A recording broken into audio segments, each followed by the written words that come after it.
সুপ্রিয় দর্শক শ্রোতা, শুভ সন্ধ্যা। অন্তর্জালে অনুনাদের পঞ্চম পর্বে আপনাদের সামনে হাজির হয়েছি ওপার বাংলার প্রখ্যাত আবৃত্তি শিল্পী শাশ্বতী গুহ এবং এপার বাংলার তরুণ প্রজন্মের জনপ্রিয় আবৃত্তি শিল্পী মিসবাহিল মোকার রাবিনকে নিয়ে। আজকের অনুষ্ঠানে এই দুজন অতিথি আমাদের সাথে থাকবেন এবং এই আজকে আবৃত্তি পরিবেশন করে শোনাবেন। আমরা প্রথমে চলে যাব আমাদের ওপার বাংলার ভারতের নন্দিত আবৃত্তি শিল্পী শাশ্বতী গুহর কাছে। দিদি কেমন আছো? ভালো আছি। তোমরা সব কেমন আছো?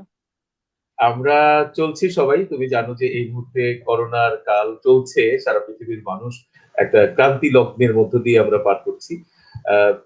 তো যেটা হচ্ছে তোমার এই করোনাকালীন সময়টা কিভাবে কাটছে, তুমি কিভাবে সময় কাটাচ্ছ?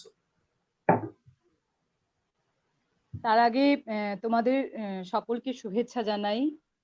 অনুনাদের যারা আজকে এই অনুষ্ঠান দেখছেন বা ছোটরা যারা দেখছো, তাদের সকলের প্রতি আমার আন্তরিক শুভেচ্ছা। এবং প্রদ্যুৎ, তুমি আমাকে আমন্ত্রণ জানিয়েছো, তার জন্য তোমাকেও আন্তরিক শুভেচ্ছা জানাই। সবার আগে যেটা বলবো যে তোমরা যদি এভাবে আমাকে একা রেখে দুজন চলে যাও, তাহলে আমার কথা বলতে একটু অসুবিধা হবে। একজন দুজন একটু মাঝে মাঝে এসো। হ্যাঁ, আচ্ছা, আমাকে একা করে দিয়ে চলে যেও না। এমনিতেই এই করোনার কালে আমরা সকলেই যে যার ঘরে একাই হয়ে গেছি বলতে গেলে।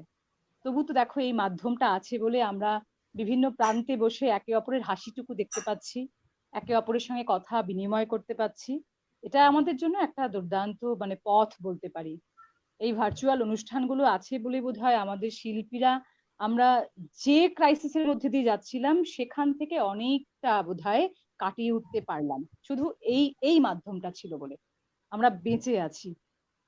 আর দেখো, তুমি যেটা বলছিলে যে করোনা কাল কিভাবে কাটছে, সবার যেভাবে কাটছে, গৃহবন্দী অবস্থায় কি ভালো কাটতে পারে? আমরা বলতে গেলে এক এক প্রকার তো উড়ে বেড়ানো, হুল্লোড় করা মানুষ, এ প্রান্ত থেকে ও প্রান্ত ছুটে বেড়ানো মানুষ, কবিতা কণ্ঠে নিয়ে মানুষের কাছে পৌঁছে যাব, মানুষ ওপাশ থেকে অভিব্যক্তি প্রকাশ করবে, আমরা সেগুলো দেখে অভ্যস্ত। সেখানে দাঁড়িয়ে যদি এইখানে ভার্চুয়ালি আমরা অনুষ্ঠানগুলো করি, আমরা কাউকে দেখতে পাচ্ছি না, ঘরে বসে আছি। এবং অন্যান্য বহু মানুষরাই যে যারা যে কাজ করেন সবাই এক প্রকার ঘরে বসে আছে, তাই কেউ ভালো নেই। যেখানে কেউ ভালো নেই সেখানে আমি বা কি করে ভালো থাকতে পারি, ওই চলছে। তবুও তার মধ্যে থেকে অনেকটা ভালো লাগা খুঁজে নিয়ে তোমাদের সঙ্গে যোগাযোগ হচ্ছে, দেখা হচ্ছে, ভালো লাগছে। সত্যি কথা বলতে কি, তোমার কণ্ঠে কবিতা শুনতে তো আমাদের খুব পছন্দ। আমি, রাবিন, আমরা এপার বাংলার অনেক তোমার ভক্ত আছি। আমি নিজে তোমার ভীষণ রকমের ভক্ত। আর তোমার কথার মধ্যে এমন একটা ইন্দ্রজাল রয়েছে। আহ, তোমাকে কিন্তু কোন রকমের বাটারিং করছি না। তুমি এটা কখনোই ভাববে না যে তোমাকে আমরা খুব ভালোবাসি, খুব শ্রদ্ধা করি, ভীষণ রকমের ভালোবাসি। এবং রাবিন আমার সাথে একা যখন কথা বলেছে তখনও বলেছে যে দাদা, আমি তোমার উপর অনেকটা ধন্য যে আমার খুব প্রিয় একজন শ্রদ্ধেয় আবৃত্তি শিল্পীর সাথে তুমি দুই প্রজন্মকে এক করে এই কাজটা করেছো। এবং তুমিও যখন এক কথায় রাজি হয়ে গেলে, আমি খুব অবাক হয়েছি দিদি। তুমি এত ব্যস্ত থাকো, আর করোনাকালীন সময় ছাড়াও তোমাকে দেখেছি বাংলাদেশ থেকে শুরু করে বিশ্বের বিভিন্ন প্রান্তে তুমি কবিতা নিয়ে ছুটে বেরিয়েছো। এবং এই অনুষ্ঠানটায় তোমাকে নক করতে আমি দর্শক শ্রোতার উদ্দেশ্যে এটাই বলতে চাই যে এই মানুষটা এত ব্যস্ত মানুষ, এত গুণী মানুষ, আমি খুব ক্ষুদ্র একজন মানুষ, আমি তাকে শুধু মেসেঞ্জারে একটা নক করলাম, কোনো ডান বাম এদিক সেদিক কোনো কথাবার্তা না বলে সে মানুষটা এক কথায় রাজি হয়ে গেল। আমার সাথে একদিনের পরিচয়, আমার সাথে মঞ্চে একদিনের পরিচয়, কিন্তু এই যে আমরা কবিতার মানুষগুলো তাদের ভালো লাগার, ভালোবাসার এবং স্বচ্ছতার যে জায়গাটা, সেটা এতই চমৎকার যে ওই একদিনেই মনে হয়েছে। তোমাকে যেদিন আমি প্রথম দেখেছি, আমার কখনোই মনে হয়নি তোমার সাথে আজ আমার প্রথম পরিচয় হচ্ছে। মনে হয়েছে তোমাকে আমি অনেক দিন ধরে চিনি, তুমি আমার অনেক আপন। আসলে এটা আমাদের করে দিয়েছে কবিতা, যেটা আমার মনে হয়। তোমার কি মনে হয়? একেবারেই তাই, একেবারেই তাই। যারাই কবিতা বলে, যারাই এই শিল্পের সঙ্গে যুক্ত, এবং যদি সে একটু খোলা মনের মানুষ হয়, তার ভিতরে যদি কোনো অহমিকা না থাকে, সে যদি নির্দ্বিধায় আমাদের সাথে কথা বলতে পারে, মিশতে পারে, সকলের সাথে এক রকম ভাবে থাকতে পারে, তাহলে সত্যি তারা আমাদের আপন হয়ে যায়। আমি চেষ্টা করি সব জায়গায় গিয়েই এইটুকু বিনিময় করার। দেখো, আমরা তো কেউ কারোর কাছে থেকে যাচ্ছি না, শুধু অনুষ্ঠান মঞ্চ থেকে আমরা আমাদের অভিব্যক্তিটুকু প্রকাশ করি। এটাই আমাদের দেওয়া বা আমাদের তোমাদের কাছ থেকে পাওয়া, বা দর্শক যারা থাকেন তাদের কাছ থেকে পাওয়া। সেখানে দাঁড়িয়ে যদি আমরা ভালোভাবে একটু কথা না বলি, ভালো ব্যবহার না করি, তাহলে একজন শিল্পীর সার্থকতা কোথায়? একজন শিল্পীকে সবার আগে তো উদার মনের হতে হবে, ভালো মনের হতে হবে, একটু হাসি মুখ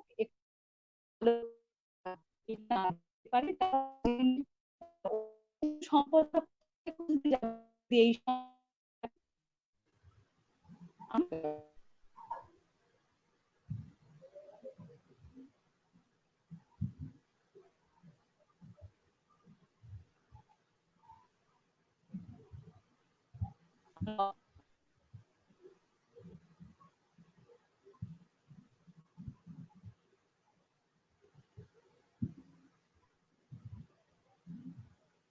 সুপ্রিয় দর্শক শ্রোতা, আমরা সম্ভবত আমাদের এই ইন্টারনেটের একটু সমস্যা হতে পারে, কারণ আমরা আহ, 3টা প্রান্ত থেকে সংযুক্ত হয়েছি সবাই। আমি বাংলাদেশের গোপালগঞ্জ থেকে, রাবিন রাজধানী ঢাকা থেকে, এবং আমাদের সাথে যে বিশেষ অতিথি আজকে রয়েছেন আহ শাশ্বতী গুহ পশ্চিমবঙ্গ ভারত থেকে। তো 3 প্রান্ত থেকে যেহেতু সংযুক্ত হয়েছি, আমাদের আজকে এই অন্তর্জালে ইন্টারনেটে একটু মাঝে মধ্যে সমস্যা হতে পারে, এটা আপনারা ক্ষমা সুন্দর দৃষ্টিতে দেখবেন। আমাদের সাথে সংযুক্ত হয়েছে রাবিন। রাবিনকে আমি খুব দিদি, তোমাকে একটু জানিয়ে রাখি, তুমি জানো বোধহয় রাবিন কিন্তু রাবিন এবং ওর যে সহধর্মিনী, আমাদের আরেকজন কণ্ঠ সহযোদ্ধা আহ পলি, পলি, পলি ওরা ভীষণ দুজন ভালো মেয়ে। কিন্তু করোনায় হ্যাঁ, আক্রান্ত ছিল। তুমি জানো কিনা আমি জানি না। ওরা কিন্তু দীর্ঘ প্রায় 1 মাস ধরে ওরা কিন্তু করোনার সাথে ফাইট করেছে, এবং ওদের এই করোনার যুদ্ধে কিন্তু একমাত্র মারণাস্ত্র ছিল কবিতা। এখন আমি রাবিনের কাছে যাব। রাবিন, তুমি আমাদেরকে এই করোনাকালীন সময়ে কবিতা তোমাকে যে অস্ত্র হিসেবে কাজ করেছে, সেটা নিয়ে আমাদেরকে একটু শোনাবে। একদম ঠিক বলেছ দাদা। প্রথমেই যারা শুনছেন আমাদেরকে সবার প্রতি কৃতজ্ঞতা জানাচ্ছি, ধন্যবাদ জানাচ্ছি সবাইকে। ধন্যবাদ এবং কৃতজ্ঞতা প্রদ্যোৎদার প্রতি। বিশেষ করে আমি যার আবৃত্তির ভক্ত, প্রথম দেখাতেই যে মানুষটার প্রতি, যার মধ্যে একজন নির্মোহ এবং খুব স্বাভাবিক একজন মানুষকে দেখেছিলাম, একজন গুণী আবৃত্তি শিল্পী যে এতটা নির্মোহ এবং খুব সাদামাটা একজন মানুষ হতে পারেন, সারপ্রাইজিং ছিল। মাদারীপুরে দিদির সাথে একসাথে একটা অনুষ্ঠানে গিয়েছিলাম। এর আগে দিদিকে দেখেছি বাংলাদেশে আরো দুটো আবৃত্তি অনুষ্ঠানে, আর অনলাইনে তো শুনেছি ইউটিউবে। ত্রিলোক বাচিক পাঠশালা মাসুম ভাইয়ের আমন্ত্রণে দিদি এসেছিলেন। ঢাকায় দুটো অনুষ্ঠানে দিদিকে দেখার সুযোগ হয়েছে, শোনার সুযোগ হয়েছে। প্রথমবার শুনেই ভক্ত হয়ে গিয়েছিলাম দিদির আবৃত্তির। ওই মানুষটির সাথে আমাকে আবৃত্তি করার সুযোগ করে দিয়েছে, এজন্য কৃতজ্ঞতা এবং ধন্যবাদ। আর যেটা বলছিলে, আমি মের শেষ দিকে এসে আক্রান্ত হলাম করোনায়। প্রথমে আমি আক্রান্ত হয়েছি, আর স্বাভাবিকভাবেই আমরা যেহেতু একই ছাদের নিচে থাকি এবং ওভাবে আসলে আইসোলেশন মেনটেন করা হয়নি, কারণ পলি আসলে এই বিষয়গুলো মানে ও ডিস্টেন্স মেনটেন করে আমি আসলে নিজে কিছু করতে পারছিলাম না। তো আমার টেক কেয়ার করার বিষয়গুলো ডিস্টেন্স মেনটেন করে করবে, ও আসলে ওভাবে অভ্যস্ত না। তো ওই বিষয়টা ওভাবে সিরিয়াসলি নেয়নি, এই জন্য আসলে ও আক্রান্ত হয়েছে। ওই সময়টা, ওই যুদ্ধটা আমাদের জন্য খুব সহজ হয়ে গিয়েছে আমরা কবিতার সাথে ছিলাম বলে। আমরা কবিতায় যাপন করেছি, নিয়মিত অনলাইন অনুষ্ঠানগুলো শুনেছি, নিজেরা অংশগ্রহণ করেছি। একদমই মনে হয়নি যে আমরা অসুস্থ আছি। সময়টাকে আমরা কাজে লাগানোর চেষ্টা করেছি এবং আমাদের মাইন্ডটা ডাইভার্ট করতে পেরেছি এই অনুষ্ঠানগুলোর মধ্য দিয়ে। এজন্য আরো বেশি এই যে এটা যে প্রাণের জায়গা, আবৃত্তির জায়গাটা, কবিতার জায়গাটা, এটা আরো বেশি প্রাণে গেঁথে গেছে যখন উপলব্ধি করতে পেরেছি যে এটাকে অবলম্বন করেই জীবনের অনেক খারাপ সময়গুলোকে আমরা পার হয়ে আসতে পারছি। হ্যাঁ রাবিন, তুমি সত্যি কথা বলেছো যে দিদিও আমার সাথে একমত হবে এ ব্যাপারে যে কবিতা আমাদেরকে প্রাণ শক্তি যোগায়। আহ, তো আমি দিদির কাছে যাব আবার। দিদি তুমি বলো যে কবিতা আসলে তোমার জীবনে, আমরা জানি কবিতা তোমার জীবনে অনেকটা, এবং সেই তুমি কবিতার সাথে যে আজকের তুমি, যে কারণে তোমাকে চিনি, তোমাকে আপন ভাবি না, তোমাকে আপন বিশ্বাস করি, এবং আপন হয়েছো, তুমি এত আপনটাই হয়েছো আমাদের বাংলাদেশের এপার বাংলার মানুষগুলোর সাথে এবং কবিতার সহযোদ্ধাদের সাথে। সেটা কি বলবো, সেটা দর্শক শ্রোতা অনেকেই জানে এবং আমরা উপলব্ধি করি। এবং যেটা আমি দর্শকদের উদ্দেশ্যে আরেকবার বলে দিতে চাই যে আজকের এই অনুষ্ঠানটায় একটা এত গুণী মানুষ এবং এত বড় মাপের একজন মানুষ, আমরা জানি যে অনেক বড় বড় শিল্পীদের অনেক তারা খুব ওয়েট নিয়ে চলে, তারা নিজেরা খুব আহ, মানে একটা তারা একটা স্ট্যাটাস মেনটেন করে, তারা বিভিন্ন কিছু ভাবে করছে। এই মানুষটাকে এতটাই আপন, এক দেখায় একদিনের পরিচয়ে, এক সন্ধ্যার পরিচয়, যে যে মানুষটার কথা কি বলবো, যে খুব অবাক লেগেছে, বিস্ময় লেগেছে, ভালো লেগেছে। এবং আমি তোমার কাছে শুধু জানতে চাইবো এটা যে কবিতা আজকের শাশ্বতী গুহকে এই জায়গাটা এনে দিয়েছে। কবিতা তোমার জীবনে, তোমার এবং কবিতার প্রেম নিয়ে আমি একটু শুনতে চাই। শোনো, কথা বলতে না ভীষণ ভয় করে। কথা বলতে বলতে কেমন সংযোগ বিচ্ছিন্ন হয়। এই যে কি যে মানে আমি কথা বলবো, সংযোগ বিচ্ছিন্ন হবে না, তাহলে একটা মজা আছে। অনেক কিছু বলে মানুষ হাফ শুনলো হাফ শুনলো না, কি যে জ্বালা। যাই হোক, তাও বলি। এখন সেরকম সমস্যা নেই তো, তোমরা একটু না, বলে দিও, সমস্যা নেই, সমস্যা তখন নেই। থেমে যাব। আচ্ছা। এটা ঘটনা, কবিতার সঙ্গে সত্যি আমার প্রেম পরিণয়। ভাগ্যিস কবিতা ছিল, তাই তো মনে হয় বেঁচে গেলাম। আমার তো সবসময় তাই মনে হয় যে কবিতা ছিল বলে এ জীবনে বেঁচে গেলাম। সেটা অবশ্য ঈশ্বরের দান। ছোটবেলা থেকেই ভিতরে কেমন কবিতা ঢুকে গেছে। যদিও এখানে অনেকটা কৃতিত্ব থাকে বাবা মায়ের। এবং তারপরে স্কুল, আমার যেটা হয়েছে, খুব ছোটবেলার কথাটা আমার একদম মনে নেই, কিন্তু আমার যেটা মনে আছে, আমার যে স্কুলে আমি পড়তাম, আহ, মানে হায়ার সেকেন্ডারি, আমি যখন মানে ক্লাস 5-এ গেলাম স্কুলটাতে, খুব ভালো স্কুল যে স্কুলে আমি পড়তাম। তো সেই স্কুলে একটা কম্পিটিশনের ব্যাপার ছিল। এই সুকুমার রায়ের একটা কবিতা সৎপাত্র, তোমরা সকলেই জানো। তা সেটার কম্পিটিশনে গিয়ে আমি যখন বুঝতে পারলাম যে হচ্ছে না, আমি ঠিক পারছি না, আসলে এভাবে হবে না, আমাকে অনেক শিখতে টিকতে হবে। তা সেই শেখার সেই ইচ্ছে নিয়ে আমি ঢুকে পড়লাম কবিতার মধ্যে। এবার একে একে কবিতা আমার ভিতরে আসতে শুরু করলো, এবং কবিতা আর আমি মিশতে শুরু করলাম। এই কবিতার সঙ্গে আমার মেশামেশি, তারপরে ভালোবাসা, তারপরে প্রেম পরিণয়, তোমরা যা বলতে পারো সেই নিয়ে খুব মানে অনায়াসে, খুব সাবলীল ভাবে, খুব সাধারণ ভাবে শুধু কবিতাকে সঙ্গে রেখে রেখে এগিয়ে যাচ্ছি। আর কিছু না, তোমরা আর বেশি কিছু বলো না।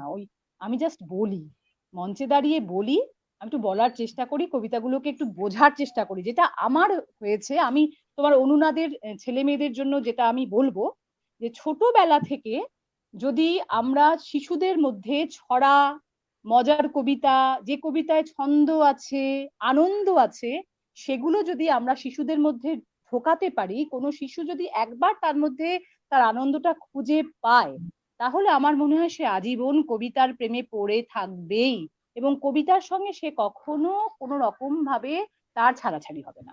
এবং যেই জিনিসটা আমার ক্ষেত্রেও ঘটেছে, এই অনেক কিছু জীবনে ঘাত প্রতিঘাত সংঘাত, সবাই তোমরা জানো আমাদের জীবন অনেক দিনের এবং অনেক জটিলতার মধ্য দিয়ে আমাদের জীবন যায়। খুব যে সরল জীবন আমাদের তা নয়, কিন্তু এমন একটা পাশাপাশি যদি বন্ধু থাকে, তাহলে বোধহয় অনেকটা সহজ হয়ে যায়। ওই কবিতার কারণে আমার সেটা সহজ হয়েছে। আর আমিও ওই সমস্ত যন্ত্রণা থেকে মুক্তি পাওয়ার জন্য যেন বেশি বেশি করে কবিতাকে আঁকড়ে ধরেছি। এটাই হয়েছে, আর কিছু নয়, আর কিছু নয়। অনেক ধন্যবাদ দিদি। তোমার কথা আসলে আমি প্রথমে যেটা বলেছিলাম যে তোমার কথার মধ্যেই একটা আহ, কবিতার গন্ধ পাওয়া যায়। মানে তুমি যখন কথা বলো মনে হয় যেন শুনি। তো আমরা আরো অনেক কথা শুনবো তোমার কাছ থেকে, এবং আমাদের অনুজ, রাবিন আমার খুব প্রিয়। আহ, রাবিন এবং পলি ওরা দুজনেই আমার খুব প্রিয়। আহ, এবং আহ, তোমার কথাও শুনবো, রাবিনের কথাও শুনবো। আর তোমার কথা যেটা বলছিলাম, তোমার কথাগুলোই যেন কবিতা। তো তুমি এখন আমরা কথা আরো শুনবো। এখন তোমার একটা কবিতা শুনবো, তুমি কোনটা করবো আজকে? প্রথমে আমাদেরকে কোন আবৃত্তিটা শোনাবে? তবে আমি তো প্রদ্যোৎ ভেবেছিলাম আজকে বোধহয় শুধু কথাই বলবো। কথাই যখন কবিতা, তাহলে কথাই বলবো। তা হ্যাঁ, সেটা তো আমরা শুনবোই। আচ্ছা, যেটা শুরুতেই বলবো আজকে, সেটা হচ্ছে রবি ঠাকুরকে শোনাবো। আমি আজকে একটু ভেবেই বসেছি। দেখো, রবি ঠাকুরের একটা কবিতা তোমরা সকলেই জানো, সকলেরই অত্যন্ত প্রিয় কবিতা, বোঝাপড়া। আমি সেটা শোনাই, কবিতায় ঢুকি, বলো। হ্যাঁ, হ্যাঁ, sure।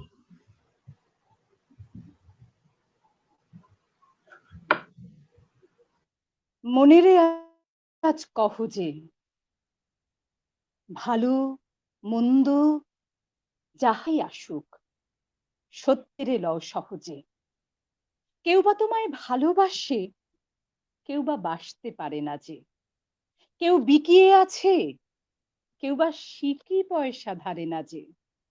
কতকটা যে স্বভাব তাদের, কতকটা বা তোমারও ভাই। কতকটা এ ভবের গতিক, সবার তরে নহে সবাই। তোমায় কতক ফাঁকি দেবে, তুমিও কতক দেবে ফাঁকি। তোমার ভোগে কতক পড়বে, পরের ভোগে থাকবে বাকি। মান্ধাতারি আমল থেকে চলে আসছে এমনই রকম।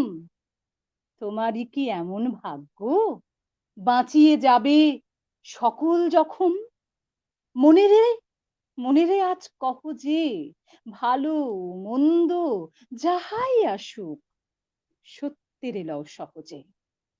অনেক ঝঞ্ঝা কাটিয়ে বুঝি এলে সুখের বন্দরেতে। জলের তলে পাহাড় ছিল, লাগলো বুকের অন্দরেতে। মুহূর্তেকে পাঁজর গুলো উঠলো কেঁপে আর্তরবে। তাই বলে কি সবার সঙ্গে ঝগড়া করে মরতে হবে? বেঁচে থাকতে পারো যদি, সেইটে সবার চেয়ে শ্রেয়। ভেসে থাকতে পারো যদি, সেইটে সবার চেয়ে শ্রেয়। না পারো তো বিনা বাক্যে টুপ করিয়া ডুবে যেও। এটা কিছু অপূর্ব নয়, ঘটনা সামান্য খুব। শঙ্কা যেথায় করে না কেউ, সেইখানে হয় জাহাজ ডুবে।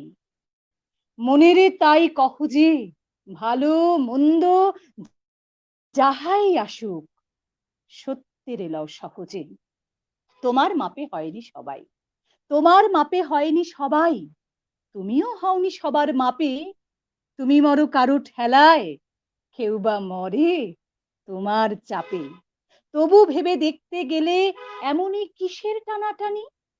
তেমন করে হাত বাড়ালে সুখ পাওয়া যায় অনেকখানি। আকাশ তবু সুনীল থাকে, মধুর ঠেকে ভোরের আলো। মরণ এলে হঠাৎ দেখি, মরার চেয়ে বাঁচাই ভালো। যাহার লাগি চক্ষু বুজে, যাহার লাগি চক্ষু বুজে বহিয়ে দিলাম অশ্রু সাগর, তাহারে বাদ দিয়েও দেখি বিশ্বভুবন মস্ত ডাগর। মনেরে তাই কহ যে, ভালো মন্দ যাহাই আসুক, সত্যেরে লও সহজে। নিজের ছায়া মস্ত করে অস্তাচলে বসে বসে আধার করে তোলো যদি জীবনখানা নিজের দোষে। বিধির সঙ্গে বিবাদ করে নিজের পায়েই কুরুল মারো। দোহাই তবে, দোহাই তবে, এ কার্যটা যত শীঘ্র পারো সারো। খুব খানিকটে কেঁদে কেটে অশ্রু ঢেলে ঘরা ঘরা, মনের সঙ্গে একরকমে করে নে ভাই বোঝাপড়া। ভুলে যা ভাই, ভুলে যা ভাই, কাহার সঙ্গে কতটুকুন তফাৎ হলো। তাহার পরে আঁধার ঘরে প্রদীপ খানি জ্বালিয়ে তোলো। ভুলে যা ভাই, কাহার সঙ্গে কতটুকুন তফাৎ হলো। মনেরে তাই কহ যে, ভালো মন্দ যাহাই আসুক, সত্যি সত্যের লও সহজে, ভালো মন্দ যাহাই আসুক, সত্যের লও সহজে।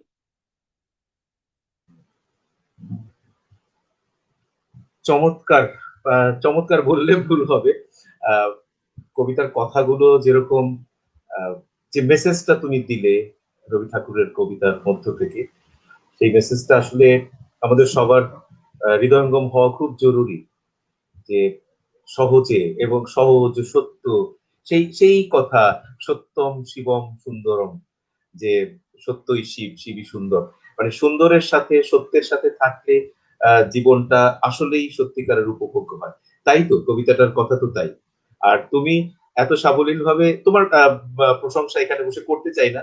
আমাদের সামনে সারা বিশ্বের দর্শক শ্রোতা রয়েছেন, তারাই দেখতে পাচ্ছে, যে তারাই শুনতে পাচ্ছে যে কে করছে আজকে কবিতা, কত আহ, মন দিয়ে, মানে তার হৃদয়ের সাথে সংস্পর্শে এনে কবিতা করছে।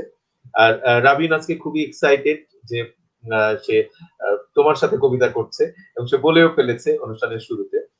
আহ, তো দিদি, তুমি এভাবে করেই আসলে সহজ সত্যকে অবলম্বন করেই আমাদের সাথে থাকো, এবং দীর্ঘদিন তোমার এই হাসি মুখ, তোমার এই চিরতারুণ্য, এটা ধরে রেখে আমাদেরকে সেই সত্য পথের অনুসন্ধান দিয়ে যাও, এটাই আমরা প্রত্যাশা করব। এবারে আমরা চলে যাব রাবিনের কাছে। আহ, রাবিন, রাবিন, রাবিন, রাবিন, কেমন হ্যাঁ, লাগলো শুনতে দিদির পাচ্ছি। কবিতা? রাবিন, কেমন লাগলো কবিতা তোমার কাছে, কেমন লাগলো? দিদির কবিতা নিয়ে বলার দৃশ্যটা আমার নেই, মুগ্ধ হয়ে শুনি শুধু, শিখি সত্তরে লও সহজে। এবং আজকে আসলে সত্তরের রস। এবং দিদিকে আজকে বিশেষ করে আনার পিছনে আমার একটা বড় কারণ হচ্ছে, তুমিও জানো যে আমাদের অনুনাদ আবৃত্তির পাঠশালার শিশু শিল্পীদেরকে একটু উৎসাহিত করা।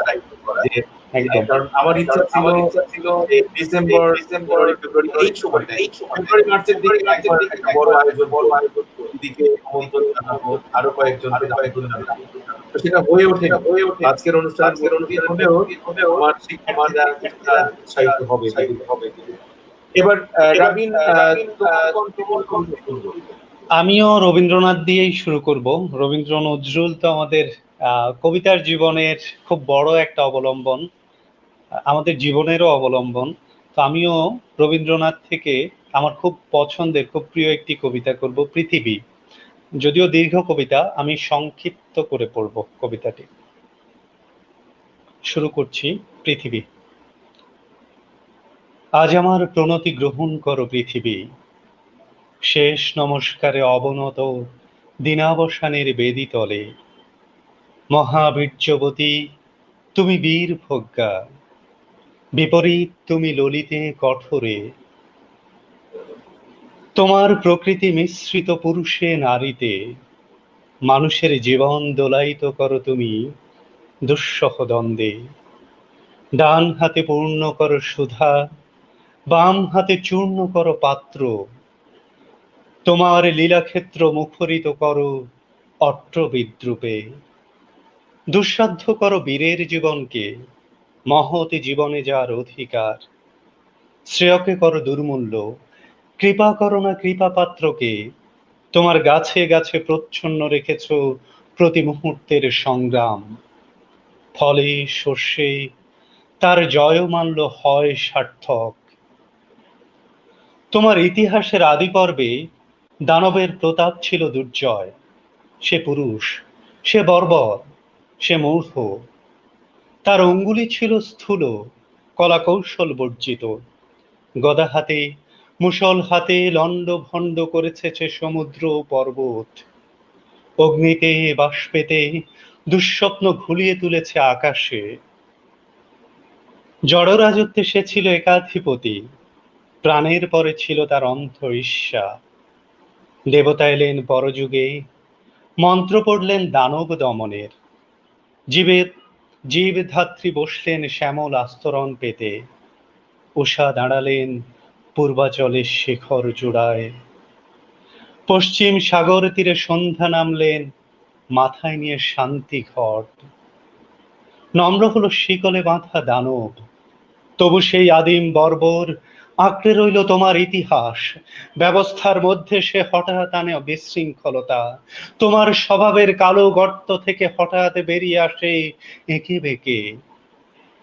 তোমার নাড়িতে লেগে আছে তার পাগলামি, দেবতার মন্ত্র উঠেছে আকাশে বাতাসে অরণ্যে, দিনে রাত্রে উদাত্ত অনুদাত্ত মন্দ্রস্বরে। তবু তোমার বক্ষের পাতাল থেকে আধ পোষা নাগ দানব ক্ষণে ক্ষণে উঠছে ফনা তুলে। তার তাড়নায় তোমার আপন জীবকে করেছো আঘাত, ছারখার করছো আপন সৃষ্টিকে। শুভে অশুভে স্থাপিত তোমার পাদপীঠে, তোমার প্রচন্ড সুন্দর মহিমার উদ্দেশ্যে আজ রেখে যাব আমার ক্ষতচিহ্ন লাঞ্ছিত জীবনের প্রণতি। বিরাট প্রাণের, বিরাট মৃত্যুর গুপ্ত সঞ্চার তোমার যে মাটির তলায়, তাকে আজ স্পর্শ করি, উপলব্ধি করি সর্বদেহে মনে। অগণিত যুগ যুগান্তরের অসংখ্য মানুষের লুপ্ত দেহ পুঞ্জিত তার ধুলায় আমিও রেখে যাব, আমিও রেখে যাব কয় মুষ্টি ধুলি, আমার সমস্ত সুখ দুঃখের শেষ পরিণাম। রেখে যাব এই নাম গ্রাসী, আকার গ্রাসী, সকল পরিচয় গ্রাসী নিঃশব্দ ধূলিরাশির মধ্যে। অচল অবরোধে আবদ্ধ পৃথিবী, মেঘ লোকে উধাও পৃথিবী, গিরিশৃঙ্খমালার মহৎ মৌনে ধ্যান নিমগ্না পৃথিবী, নীলাম্বু রাশির অতন্দ্র তরঙ্গে কলমন্দ্র মুখরা পৃথিবী। অন্নপূর্ণা তুমি সুন্দরী, অন্নরিক্তা তুমি ভীষণা। আজ আমি কোনো মোহ নিয়ে আসিনি তোমার সম্মুখে। এতদিন যে দিন রাত্রির মালা গেঁথেছি বসে বসে, তার জন্য অমরতার দাবি করব না তোমার দ্বারে। তোমার অযুতে নিযুতে বৎসর সূর্য প্রদক্ষিণের পথে যে বিপুল নিমেষগুলি উন্মিলিত নিমিলিত হতে থাকে, তারই এক ক্ষুদ্র অংশে কোনো একটি আসনের সমতুল্য যদি দিয়ে থাকি, জীবনের কোনো একটি ফলবান খণ্ডকে যদি জয় করে থাকি পরম দুঃখে, তবে দিও, তবে দিও তোমার মাটির ফোঁটার একটি তিলক আমার কপালে। সে চিহ্ন যাবে মিলিয়ে, যে রাত্রে সকলে চিহ্ন পরম অচিনের মধ্যে যায় মিশে। হে উদাসীন পৃথিবী, হে উদাসীন পৃথিবী, আমাকে সম্পূর্ণ ভুলবার আগে তোমার নির্মম পদপ্রান্তে আজ রেখে যাই আমার প্রণতি। পড়ছিলাম রবীন্দ্রনাথ থেকে পৃথিবী।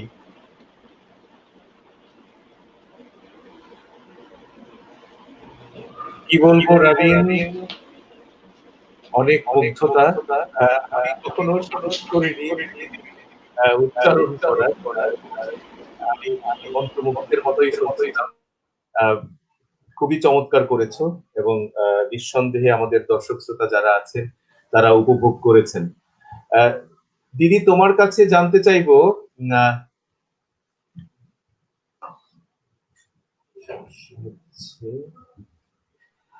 দিদি তোমাকে তোমার কাছে জানতে চাইবো, রাবিন যে কবিতাটা করলো পৃথিবী, এটা নিয়ে তোমার কাছ থেকে শুনতে চাইবো যে রাবিনের এই পৃথিবী উচ্চারণ করলো, এটা নিয়ে তুমি কিছু বলো।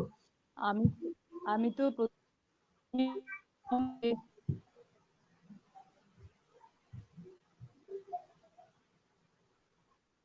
রাবিনের নির্বাচন শুনে আমি প্রথমে একটু ঘাবড়ে গেলাম। পৃথিবী করার সাহস আমি কখনো দেখাই না। আমি কখনো আমি একবার আমার মনে আছে শিমুল ভাইকেও রিকোয়েস্ট করা হয়েছিল, শিমুল মোস্তফা আমাদের গুরুজন, আমাদের মাথার উপরে আবৃত্তির বটবৃক্ষ বাংলাদেশের। তো শিমুল ভাইকে একটা মঞ্চে জিজ্ঞেস করা হয়েছিল যে শিমুল ভাই পৃথিবী করেন। শিমুল ভাই পর্যন্ত মাঝে মধ্যে এড়িয়ে যায়, এবং আমি নিজেও আহ একাধিকবার অনেকে অনুরোধ করেছে, কিন্তু আমি কখনো এখন পর্যন্ত সাহস দেখাইনি। তো আজকে রাবিন সেটা করলো এবং আমি মুগ্ধ। দিদি, তোমার কাছে যাবো এবার। তুমি কোনটা শোনাবে আমাদের এবার?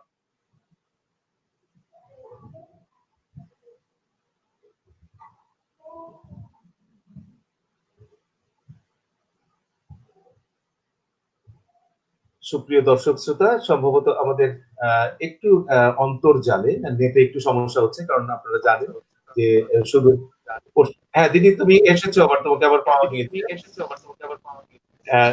তো এরকম লুকোচুরি খেলা আমাদের চলবে, যাই একটু হোক। হবে, এটা দর্শক শ্রোতাও আমাদের সহজভাবে দেখবে, কারণ হচ্ছে আমরা তিন প্রান্ত থেকে সংযুক্ত হয়েছি, এটা হতেই পারে।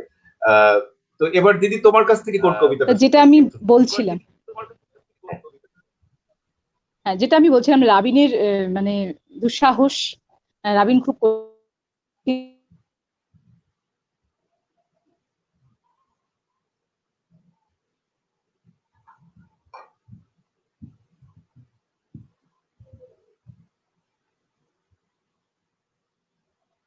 সুপ্রিয় দর্শক শ্রোতা, আবার লুকোচুরি চলছে অন্তর্জালে। তো দিদি একটু আগে বলেছিল যে সে যখন কথা শুরু করে তখনই অন্তর্জাল আমাদের সাথে লুকোচুরি শুরু করে দেয়। তো এবারও বোধহয় সেরকমই হচ্ছে কিছু একটা। তো আমরা দিদিকে আবার লাইনে পেতে পেতে আমি একটু দর্শক শ্রোতাদের মন্তব্য, অনেকে অনেক মন্তব্য করেছেন, আমরা খুবই খুশি এবং আমি খুব ধন্য যে আপনাদের মন্তব্য আমাদের সামনে এসছে। অনেক অনেক মন্তব্য করেছেন, আমরা পড়বো মন্তব্যগুলো। দিদিকে আমরা আবার পেয়ে গিয়েছি, মন্তব্যের আগে দিদির কথা আবার শুরু করবো। দিদি তুমি যেটা বলছিলে, আসলে তুমি যখন কথা শুরু করো অন্তর্জাল আমাদের সাথে লুকোচুরি করে।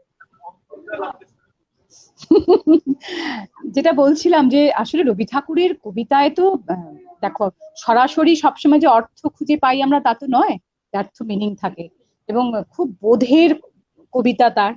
তাই আমি না অত মানে যেগুলো খুব কঠিন ভাবে ধরা দেয় যেসব কবিতাগুলো, আমি বরাবরই একটু চেষ্টা করি সেগুলোকে একটু দূরে সরিয়ে যে সহজ ভাবে আমাদের মধ্যে আসে সেই কবিতা বলার। তা তুমি কি এখন যারা যারা কমেন্ট করছেন তাদের কথা পড়বে, নাকি আমি আবার না না না, তোমার কবিতা শুনবো, কমেন্ট পড়বো, অনেক কমেন্ট আমার সামনে, এই কমেন্ট গুলো এখন আমরা পড়বো আস্তে আস্তে। আগে তোমার আরেকটা পরিবেশনা শুনবো, তোমার আরেকটা কবিতা শুনবো।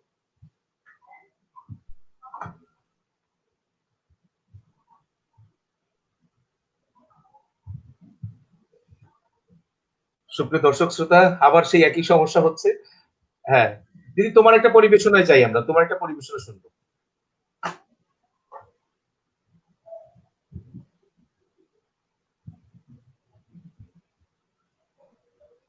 এই হ্যাঁ আমি আমি একটা পরিবেশন করতে চাই, কিন্তু এই যে কি একটা হচ্ছে বারবার করে আমার নিজেরই খারাপ লাগছে। রবি ঠাকুরের কথাতে আছি, রবি ঠাকুরের কথাই একটু বলি। হ্যাঁ, রবি ঠাকুর যখন গীতাঞ্জলির গানগুলো আহ ইংরেজিতে অনুবাদ করলেন, শুনতে পাচ্ছ? শোনা যাচ্ছে এবারে? প্রদ্যুৎ শোনা যাচ্ছে? আমার কথা কি শোনা যাচ্ছে? হ্যাঁ শোনা যাচ্ছে, আমরা শুনতে কথা পাচ্ছি। শোনা যাচ্ছে? হ্যাঁ শুনতে পাচ্ছি দিদি। শুনতে পাচ্ছ? আচ্ছা ঠিক আছে। রবি ঠাকুর যখন গীতাঞ্জলির গানগুলো ইংরেজিতে অনুবাদ করলেন, তখন সেটা কি হলো, উনি পংক্তিতে পংক্তিতে যে মিলগুলো কবিতাগুলো মানে গানগুলোতে ছিল ইংরেজিতে অনুবাদ করার সময় সেটা কিন্তু আর রাখতে পারলেন না, রাখলেন না। এবং তারপরে যখন উনি অনুবাদ করার পরে সেটা পড়লেন, পড়ার পরে দেখলেন বাহ, এ তো বেশ গদ্যে রূপান্তরিত হবার পরে একটা অন্যরকম মানে তার মধ্যে সৌন্দর্য এসেছে। তাহলে আমরা তো পদ্য ছন্দ থেকে বেরিয়ে আমরা গদ্য রচনা মানে রচনায় আসতেই পারি, তেমন একটা ভাবনা ওনার হয়েছিল। এই ভাবনাটা হওয়ার পরে উনি সেই গুরু দায়িত্ব দিয়েছিলেন সত্যেন্দ্রনাথ দত্তকে। তা কবি বলেছিলেন হ্যাঁ ঠিক আছে এমন তো করা যেতেই পারে, কিন্তু কবি রাজি হওয়ার পরেও যেভাবেই হোক সেই কাজে তিনি নামতে পারেননি। তারপর রবি ঠাকুর অবনীন্দ্রনাথ ঠাকুরকে দায়িত্ব দিয়েছিলেন, তিনি করেও ছিলেন চেষ্টা, কিন্তু কোথাও একটা কবিগুরু সন্তুষ্ট হতে পারেননি। তারপর তিনি নিজেই রচনা করতে বসে গেলেন, এবং আমরা সকলে জানি তারপরে রচিত হলো লিপিকা কাব্যগ্রন্থে সমস্ত এই দারুণ দারুণ গদ্য কবিতা। যেখানে প্রদ্যুৎ তুমি আছো? আমরা শুনছি দিদি। আচ্ছা, সব দারুণ দারুণ রচনা, সেই যে লিপিকার যে রচনা, তার থেকে আজকে আমি একটি দর্শক বন্ধুরা যারা রয়েছেন তাদের উদ্দেশ্যে পড়ি ভুল স্বর্গ। লোকটি নেহাত বেকার ছিল, তার কোনো কাজ ছিল না, কেবল শখ ছিল নানা রকমের। ছোট ছোট কাঠের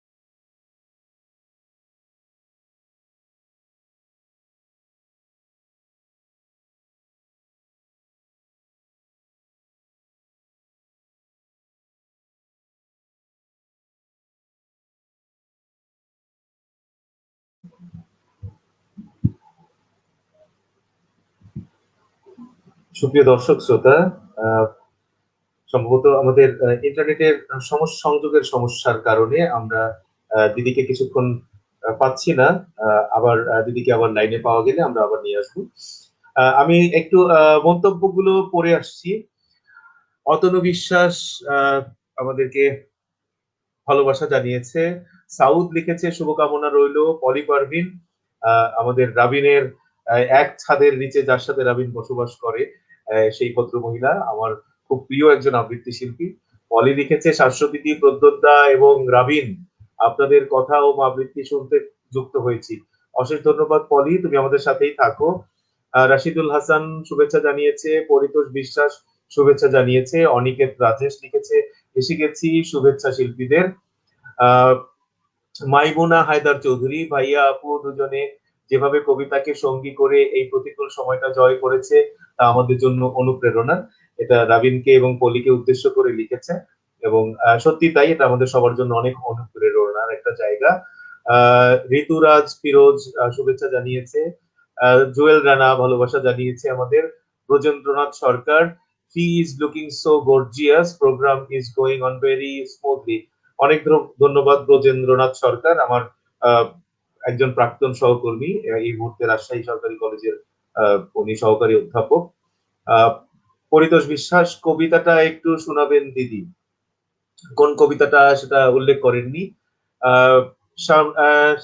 শামীম আহসান লিখেছেন কবিতা আবৃত্তি সত্যি মানুষের ইমিউনি সিস্টেম বাড়িয়ে দেয়, সেটা বৈজ্ঞানিকভাবে প্রমাণিত কিনা জানি না, তবে আমি একজন আবৃত্তি শিল্পী হিসেবে প্রমাণিত, রাবিন এবং পলের ক্ষেত্রে প্রমাণিত। শুভকামনা, ভালো লেগেছে অনুষ্ঠান। হ্যাঁ, অশেষ ধন্যবাদ আপনাকে। তো সেটাই যে মানে আমরা জানি না বৈজ্ঞানিকভাবে কতখানি সেটা স্বতঃসিদ্ধ, কিন্তু এই মুহূর্তে মনে হচ্ছে সেটা সত্য। আমরা দিদিকে আবার পেয়ে গিয়েছি। দিদি, আসলে খুব খারাপ লাগছে তোমার এই চমৎকার ইন্টারনেট আমাদের সাথে বিট্রে করছে। বাংলাদেশ ভারতের যে একটা সুন্দর বন্ধুত্ব হোক, এটা ইন্টারনেট আমাদের সাথে সেই জায়গায় বৈপরীত্য করছে। ঠিক আছে, এটা ঠিক হচ্ছে না। ইন্টারনেট সাহেবের কাছে আমার অনুরোধ যে তুমি ভদ্রলোক আমাদের এই কাজের মধ্যে বিরক্ত করো না। দিদি, তোমার কবিতা শুনছিলাম, আমরা মন্তব্য করে নিচ্ছিলাম। আমি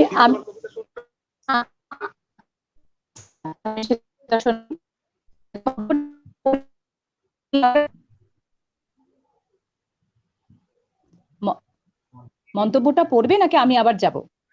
আবার যাও, একটা কাজ করো দিদি, তোমার আশেপাশের জানালা টানালা গুলো একটু আলো বাতাস ঢোকার জায়গা তৈরি করে দাও, ইন্টারনেট সাহেব যেন একটু আমাদের সাথে থাকতে পারে। এই ভদ্রলোক আমাদের সাথে একটু বিট্রে করছে, আমরা ওই ভদ্রলোককে আমাদের সাথে এনে নিই। সব খুলে দিয়ে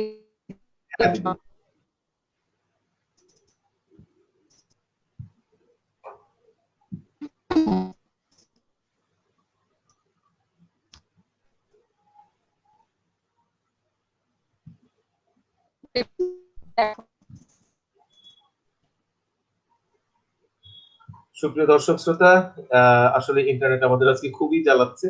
আমরা এই জন্য আপনাদের কাছে মানে দুঃখ প্রকাশ করছি যে যেভাবে প্রাণবন্ত ভাবে দিদির কথা এবং কবিতা দিয়ে এবং সাথে রাবিনের সেই প্রাঞ্জল উচ্চারণ দিয়ে আমরা অনুষ্ঠান শুরু করেছিলাম, কিন্তু ইন্টারনেটে যেহেতু আমরা 3 প্রান্ত থেকে সংযুক্ত, একটু হয়তো সমস্যা হতে পারে। তো আমি আবার একটু কমেন্ট পড়ে আসি এই ফাঁকে দিদি আসতে আসতে।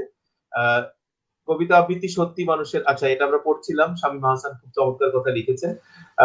লুলুয়া ইসাক মুন্নি আমাদের খুব একজন প্রিয়জন আবৃত্তি শিল্পী, এবং আমি খুব পছন্দ করি এই মানুষটাকে, তার সরল সহজ অভিব্যক্তি এবং তার সে মানুষ হিসাবে এত চমৎকার যে মানুষটাকে আমি সত্যি সত্যি অনেক অনেক ভালোবাসি। লুলুয়া ইসাক মুন্নি আমাদেরকে শুভেচ্ছা জানিয়েছেন। অদ্রিতা সরকার আমাদের লিখেছে, হলুদ পাঞ্জাবিতে কি উজ্জ্বল লাগছে রাবিন ভাইয়াকে। অদ্রিতা, রাবিন ভাইয়াকে আজকে হিমু হিমু লাগছে। আজকে বৃষ্টি স্নাত একটা হিমশীতল দিনে হিমু এসছে আমাদের মাঝে। লুলু আইসাক মনে আবার লিখেছে, এসে গেছি, হ্যাঁ দিদি তুমি আমাদের সাথে থাকো। অদ্রিতা সরকার লিখেছে, ভালো মন্দ যাই আসুক সত্যের লও সহজে। হ্যাঁ সত্যি তাই, আমাদের দিদির উচ্চারিত কবিতা থেকে বলেছেন। লুলু আইসাক মুন্নি আবার লিখেছেন, তোমাদের জন্য এক আকাশ ভালোবাসা রইলো, একরাশ ভালোবাসা রইলো। হ্যাঁ দিদি আপনার জন্য অনেক অনেক ভালোবাসা। মোস্তাক খন্দকার লিখেছেন, শাশ্বতী বাহ ভালো হচ্ছে, কিন্তু শাশ্বতীর দিকে আজকে আমরা বারবারই ইন্টারনেটের ঝামেলার কারণে হারাচ্ছি। এটার জন্য একটু ঝামেলায় আছি আমরা, দেখি যদি ইন্টারনেট সাহেব আমাদের সাথে বৈরিতা না করে দিদিকে আমরা আবার পেয়ে যাব। তো শাশ্বতী বা ভালো হচ্ছে লিখেছে মোস্তাক খন্দকার। ব্রজেন্দ্রনাথ সরকার লিখেছে, জাস্ট ওয়াও। হ্যাঁ দিদি তুমি আবার চলে এসেছো বোধ হয়, হ্যাঁ পাওয়া যাচ্ছে দিদি তোমাকে। আমরা কমেন্ট পড়ে নিচ্ছিলাম কিছু, ইতিমধ্যে তুমি আবার এসে গিয়েছো।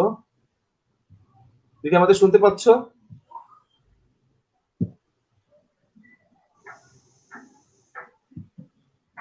বিশ্বজিৎ বাগচি বিশু লিখেছে, খুব চমৎকার পরিবেশনা, দুজনকে খুব ভালো লাগছে। প্রদ্যোৎ দাদা আপনার উপস্থাপনা অসাধারণ এবং আপনার উদ্যোগকে সাধুবাদ জানাই। হ্যাঁ বিশ্বজিৎ দাস বিশ্বজিৎ বাগচি বিশু আমাদের গোপালগঞ্জের একজন খুব নাম করা, যদিও আমার অনুজ, কিন্তু সে খুবই চমৎকার সঙ্গীত পরিবেশন করে এবং শিল্পকলা একাডেমির সে নিয়মিত একজন শিল্পী এবং ভালো সংগঠকও বটে। তো বিশুদা আমাদেরকে সাধুবাদ জানিয়েছে। লুলু এসাক মুন্নি আবার লিখেছে, দারুণ পরিবেশনা, মুগ্ধ হচ্ছি, তোমাদের জন্য অনেক অনেক শুভকামনা। আদ্রিতা সরকার, মনের সঙ্গে একরকম একরকমে মনের সঙ্গে একরকমে করেন ভাই বোঝাপড়া। হ্যাঁ অবশ্যই তাই, আমাদের বোঝাপড়া থেকে লাইন কোট করেছেন, লাইন কোট করেছে বোঝাপড়া কবিতা থেকে। কাজী আনোয়ারুল ইকবাল রিতু ভাই, উনি আমাদের গোপালগঞ্জের একজন শহীদ, উনি লিখেছেন চমৎকার কবিতা, চমৎকার আবৃত্তি। হ্যাঁ আমাদের আজকে সাথে যে দুজন গুণী মানুষ রয়েছেন, তাদের আবৃত্তির আসলে প্রশংসা করেও শেষ হবে না, এত চমৎকার। একজন পৃথিবী করলো, আমি অবাক বিস্ময় পৃথিবী দেখলাম। আর দিদির কথা বা নাই বললাম। আমরা দিদি তোমার কাছে, তোমাকে তো পাওয়া যাচ্ছে না, তুমি অনেকক্ষণে আসছো যাচ্ছো, আমি তোমার কাছ থেকে একটা কবিতা শুনতে চাচ্ছি, কিন্তু তোমাকে আবার পাওয়া গিয়েছে। দেখো এখন কি ঠিকঠাক শোনা যাচ্ছে বা দেখা যাচ্ছে সেটা দেখে নাও। এই মুহূর্তে ঠিকঠাক শোনা যাচ্ছে, রাবিনকে পাচ্ছি, অসুবিধা নেই, তোমাকে এই মুহূর্তে আমার তো মনে হচ্ছে এখনো কেটে যাচ্ছে, কারণ তোমাদের কথা কাটছে, কিন্তু না আমি তোমাকে শুনতে পাচ্ছি। হ্যাঁ তুমি একটা কবিতা পড়ে নাও। কি দর্শকরা পাচ্ছে? দেখে দর্শকরা পাচ্ছে। আচ্ছা ঠিক আছে। যেটা বলছিলাম, রবি ঠাকুরের লিপিকা কাব্যগ্রন্থ থেকে যে কবিতাটা, যে রবি ঠাকুর গদ্য কবিতা শুরু করলেন রচনা করা, ওই গীতাঞ্জলির অনুবাদের পরেই তার মনে হলো যে গদ্য রচনা করলে তো কবিতাকে যদি গদ্য রূপে আনি তাহলে তো বেশ ভালো হয়। তার থেকে লিপিকা, ভুল স্বর্গ, সেখান থেকে।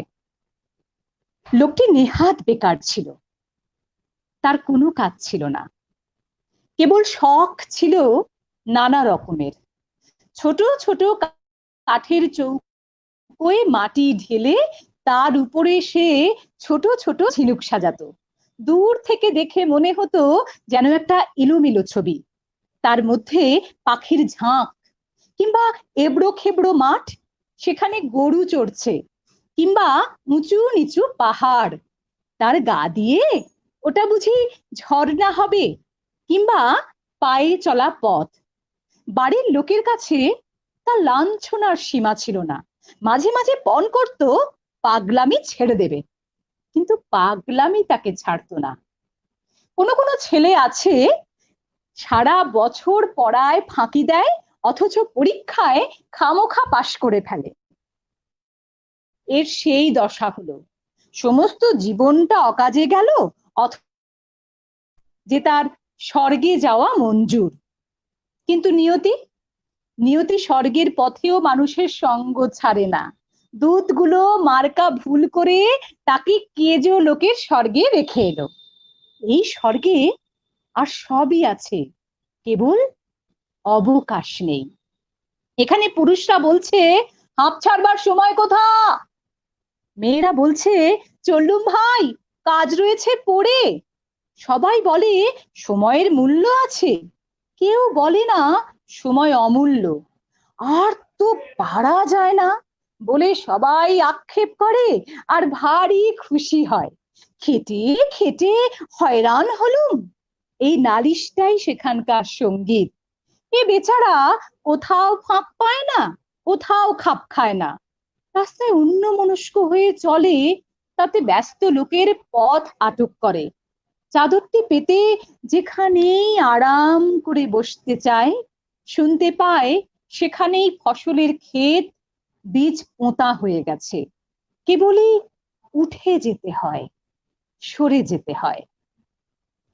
ভারী এক ব্যস্ত মেয়ে, ভারী এক ব্যস্ত মেয়ে স্বর্গের উৎস থেকে রোজ জল নিতে আসে। পথের উপর দিয়ে সে চলে যায় যেন সেতারের দ্রুত তালের গতের মতো। তাড়াতাড়ি সে এলো খোঁপা বেঁধে নিয়েছে, তবু দু চারটে দুরন্ত অলোক কপালের উপর ঝুঁকে পড়ে তার চোখের কালো তারা দেখবে বলে উকি মারছে। স্বর্গীয় বেকার মানুষটি এক পাশে দাঁড়িয়েছিল, চঞ্চল ঝর্ণার ধারে তমাল গাছটির মতো স্থির। জানলা দিয়ে ভিক্ষুককে দেখে রাজকন্যার যেমন দয়া হয়, একে দেখে মেয়েটির তেমনি দয়া হলো। আহা, তোমার হাতে বুঝি কাজ নেই? নিঃশ্বাস ছেড়ে বেকার বললে, কাজ করব, তার সময় নেই। মেয়েটি ওর কথা কিছুই বুঝতে পারলে না, বললে আমার হাত থেকে কিছু কাজ নিতে চাও? বেকার বললে, তোমার হাত থেকেই কাজ নেব বলে দাঁড়িয়ে আছি। কি কাজ দেব? তুমি যে ঘড়া কাঁখে করে জল তুলে নিয়ে যাও, তারই একটি যদি আমাকে দিতে পারো। ঘড়া? ঘড়া নিয়ে কি হবে? জল তুলবে? না, আমি তার গায়ে চিত্র করব। মেয়েটি বিরক্ত হয়ে বললে, আমার সময় নেই, আমি চললুম। কিন্তু বেকার লোকের সঙ্গে কাজের লোক পারবে কেন? রোজ ওদের উৎসতলায় দেখা হয়, আর রোজ সেই একই কথা, তোমার কাখের একটি ঘড়া দাও, তাতে চিত্র করব। হার মানতে হলো। ঘড়া দিলে, সেইটিকে ঘিরে ঘিরে বেকার আঁকতে লাগলো কত রঙের পাক, কত রেখার ঘের। আঁকা শেষ হলে মেয়েটি ঘড়া তুলে ধরে ঘুরিয়ে ঘুরিয়ে দেখলে, ভুরু বাঁকিয়ে জিজ্ঞাসা করলে, এর মানে? বেকার লোকটি বললে, এর কোনো মানে নেই। ঘড়া নিয়ে মেয়েটি বাড়ি গেল। সবার চোখের আড়ালে বসে সেটিকে সে নানা আলোতে, নানা রকমে হেলিয়ে ঘুরিয়ে দেখলে। রাত্রে থেকে থেকে বিছানা ছেড়ে উঠে দীপ জেলে চুপ করে বসে সেই চিত্রটা দেখতে লাগলো। তার বয়সে এই সে প্রথম এমন কিছু দেখেছে যার কোনো মানে নেই। তারপর দিন যখন সে উচ্চতলা এলো, তখন তার দুটি পায়ের ব্যস্ততায় একটু যেন বাধা পড়েছে। পা দুটি যেন চলতে চলতে আনমনা হয়ে ভাবছে, যা ভাবছে তার কোনো মানে নেই। সেদিনও বেকার পাশে দাঁড়িয়ে মেয়েটি বললে, কি চাও? সে বললে, তোমার হাত থেকে আরো কাজ চাই। কি কাজ দেব? যদি রাজি হও, রঙিন সুতো বুনে বুনে তোমার বেনি বাঁধবার দড়ি তৈরি করে দেব। কি হবে? কিছুই হবে না। নানা রঙের, নানা কাজ করা দড়ি তৈরি হলো। এখন থেকে আয়না হাতে নিয়ে বেনি বাঁধতে মেয়ের অনেক সময় লাগে। কাজ পড়ে থাকে, বেলা বয়ে যায়। এদিকে দেখতে দেখতে কেজো স্বর্গে কাজের মধ্যে বড় বড় ফাঁক পড়তে লাগলো, কান্নায় আর গানে সেই ফাঁক ভরে উঠল। স্বর্গীয় প্রবীণেরা বড় চিন্তিত হলো, সভা ডাকলে। তারা বললে, এখানকার ইতিহাসে কখনো এমন ঘটেনি। স্বর্গের দূত এসে অপরাধ স্বীকার করলে। সে বললে, আমি ভুল লোককে ভুল স্বর্গে এনেছি। ভুল লোকটিকে সভায় আনা হলো। তার রঙিন পাগড়ি আর কোমরবন্ধের বাহার দেখেই সবাই বুঝলে বিষম ভুল হয়েছে। সভাপতি তাকে বললে, তোমাকে পৃথিবীতে ফিরে যেতে হবে। সে তার রঙের ঝুলি আর মেয়েটি এসে বললে, আমিও যাব। কেমন অন্যমনস্ক হয়ে গেল।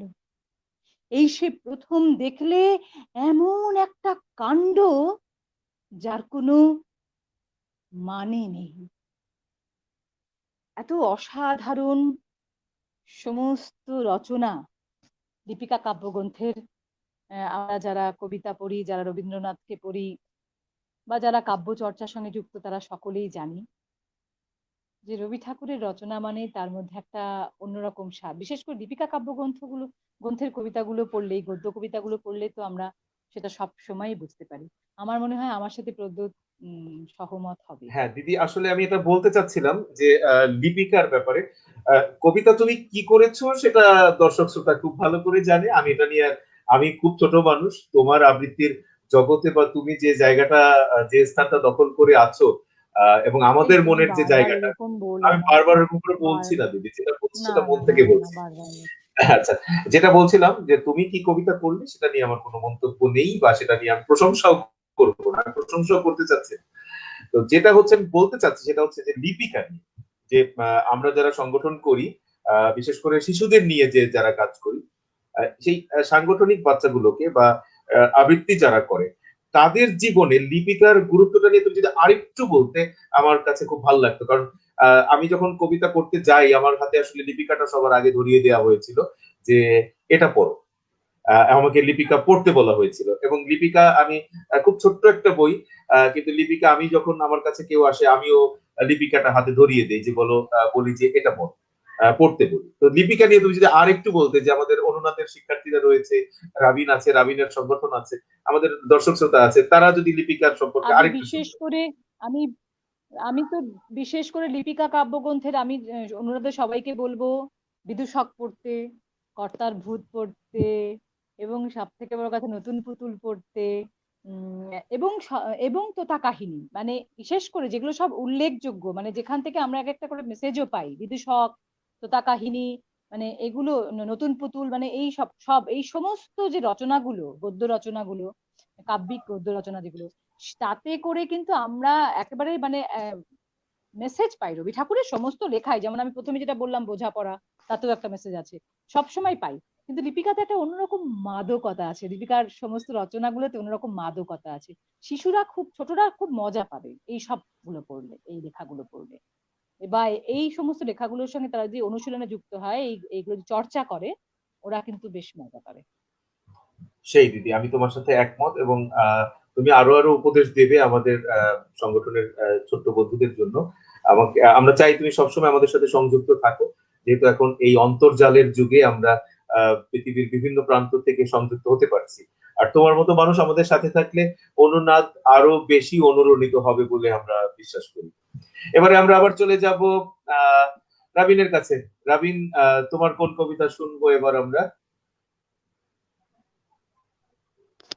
আমি এখন যে কবিতাটি করব একদম সমসাময়িক প্রাসঙ্গিক বিষয় নিয়ে। কবিতাটি যদিও আগে লেখা, কিন্তু এই কবিতাটি আমাদের সামাজিক প্রেক্ষাপটে সবসময় প্রাসঙ্গিক। আমাদের সমাজের যে চিত্র, এই যে আমাদের স্বাস্থ্য খাতে, আমাদের বিভিন্ন সেবা খাতগুলোতে যে এই দুর্নীতিগুলো হচ্ছে, আমরা পরস্পরকে দোষারোপ করছি। দুধওয়ালা দুধে পানি মিশাচ্ছে, পাশাপাশি আরেকজনকে বলছে যে ওষুধওয়ালারা দাম বেশি রাখছে, মেডিসিনের দোকানে ওরা দাম বেশি রাখছে, ওরা আবার আরেকজনকে বলছে। কেউ নিজে দায়িত্ব পালন করছে না। ওই জায়গা থেকে আমার সংগঠনের স্বরকল্পনা আবৃত্তি চক্র, আমি যে সংগঠনের সদস্য, আমার সংগঠনের আহ, বড় ভাই, আমার শ্রদ্ধেয়জন আমার প্রিয় কবি আহমেদ শিপলুর লেখা একটি কবিতা, আপনি, হ্যাঁ আপনি, এই কবিতাটি পড়ছি। চকচকে মার্কেটিং পলিসি, বিজ্ঞাপনের ফাঁদ, রূপসী রিসিপশন, তবুও টেনশন, টিকে থাকার লড়াই, প্রেস্টিজ, ইগো, সম্মান, প্রমোশন, টিআরপি, ডোনার, পুরস্কার, বিদেশ ভ্রমণ, নতুন মডেলের গাড়ি, পার্টি, সন্তানকে বিদেশে পড়ানো, সমাজ সেবা, হিউম্যানিটি, প্রগতিশীলতা, টকশো, ব্যাস ব্যাস হয়ে গেল আপনার সার্থক নগর জীবন। আধুনিক, আল্ট্রা মডার্ন, সামাজিক, নিরপেক্ষ, নিরীহ, সচ্ছল, শিক্ষিত, অরাজনৈতিক, নন প্র্যাকটিসিং, সেন্সিটিভ, ধার্মিক, মাঝে মধ্যে অথবা প্রায়শ একটু আধটু বিয়ার কিংবা ভদকা। 6ই মার্চ বিয়ে বাড়িতে রাত ভর নাচানাচি, SP4 সাউন্ডের তালে ছিপি খোলা বোতলে চুমুক। পরদিন 7ই মার্চ বঙ্গবন্ধুর ভাষণ, হ্যাঁ পরদিন 7ই মার্চে বঙ্গবন্ধুর ভাষণ, আর তারপর দিন একই ভলিউমে চিৎকার সর্বস্ব ওয়াজ, মসজিদ মাদ্রাসায় দান খয়রাতের দিলদরিয়া। ব্যাস হয়ে গেল আপনার 3 কুল রক্ষা। আপনি এবার নিশ্চিন্ত, মরেও শান্তি পাবেন। আপনার জানা যায় লোকের ঢল নামবে, সবাই আপনার প্রশংসায় পঞ্চমুখ। আপনার মেয়ের ভালো বিয়ে হবে, ছেলের ভালো চাকরি, ব্যবসায় উন্নতি, আর যে কোনো সময় যে কোনো দলে ভিড়ে যাওয়ার দারুণ সুযোগ। তাই কোন দল ক্ষমতায় এলো আর কে গেল তাতে আপনার কিচ্ছু আসে যায় না। হাইকোর্টে মূর্তি ভাঙার পক্ষে আপনি, নাসিরনগরে বাড়িঘর পোড়ানোর পক্ষে আপনি, ধর্মের জন্য মানুষ খুনের সমর্থক আপনি, লালন সাধকের চুল কেটে নেয় আপনি উদ্বিগ্ন নন, মাজারের খাদেম হত্যায়, লেখক হত্যায় আপনি চিন্তিত নন, পহেলা বৈশাখে বোমা হামলা, 21শে আগস্ট গ্রেনেড হামলা, সারা দেশব্যাপী সিরিজ বোমা হামলায় আপনি দিব্যি খেতে পারেন কাচ্চি বিরিয়ানি, ফালুদা, লাচ্ছি। বারে গিয়ে একটু নেচে আসতে পারেন, 300 ফিট রোডে বেহুদা গাড়ি হাঁকিয়ে নৈশ ভোজে খেতে পারেন ফিশ ফ্রাই। ব্যাস ব্যাস চিন্তা কিসের? আপনার জন্য প্রস্তুত পহেলা বৈশাখ, রেডিসনে জমকালো সেক্সি ড্যান্স, 21শের ছুটিতে বারবিকিউ, 16ই ডিসেম্বর কক্সবাজার বিচ কনসার্ট, 25শে March dinner party, room dating, সব সব সব আপনারই জন্য।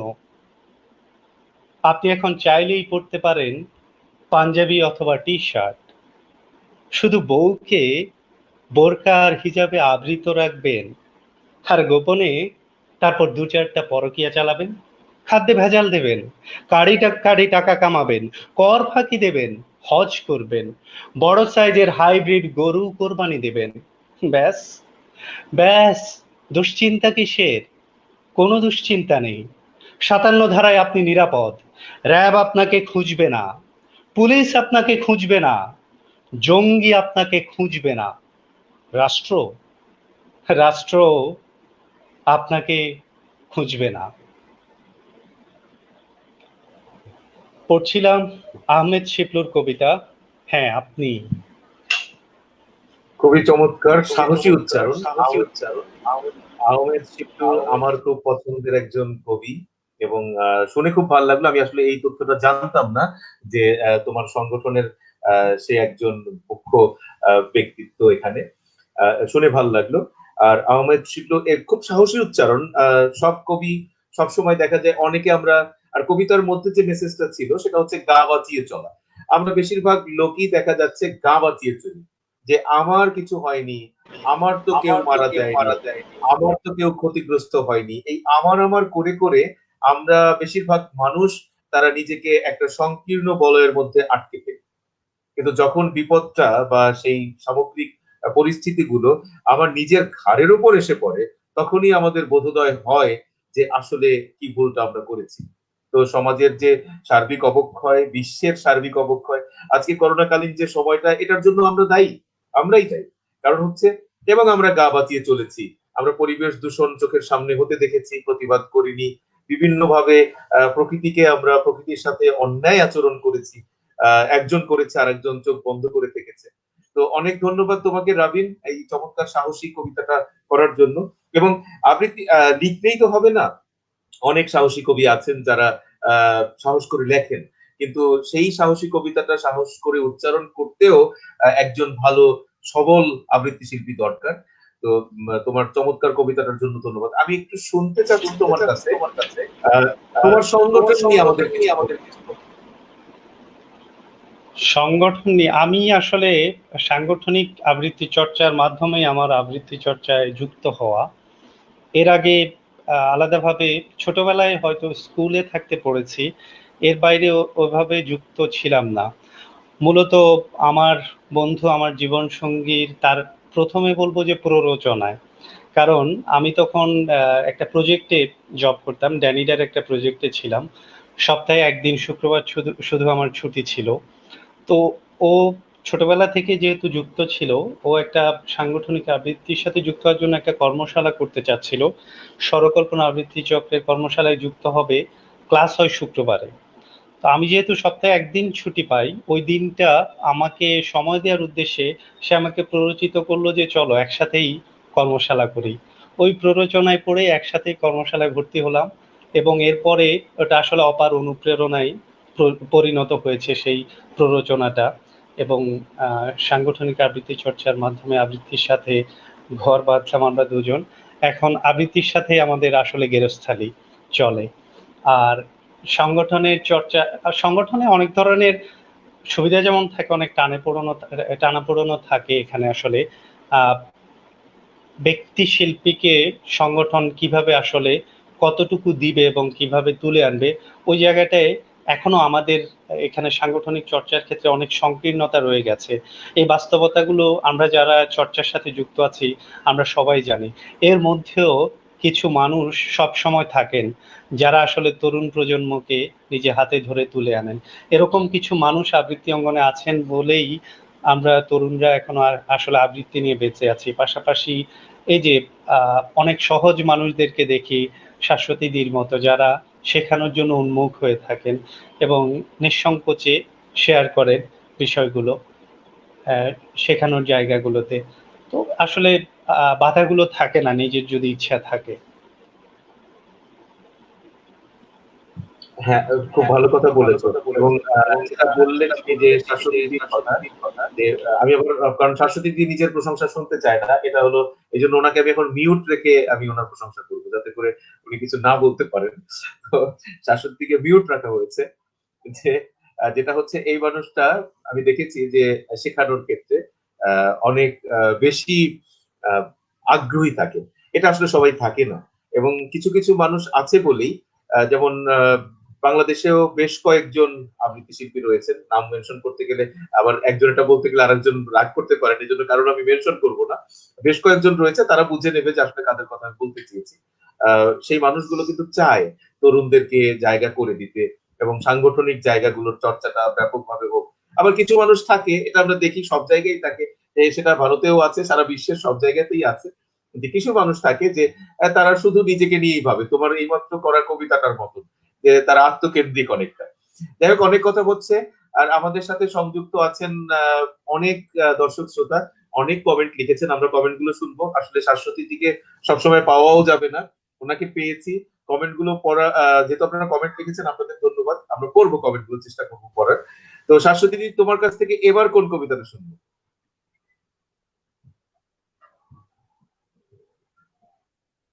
তোমাকে আবার বলে মিউট দিয়েছি, করে তোমার কথা রেখেছো, আর বলার কথা আগে বলবো তোমাকে না। বলে দিয়েছি, কারণ আমি জানি তুমি প্রশংসা পছন্দ করো না। তোমার একটু প্রশংসা করছিলাম বলে তোমাকে মিউট করে রেখে প্রশংসা করেছি। এবারে তোমাকে ওপেন করে দেওয়া হয়েছে, এখন তোমার ফ্লোর। শো- শোনো, সেটা হচ্ছে যারা বেশি জানে না না, তারাই শেখাতে যায় বেশি।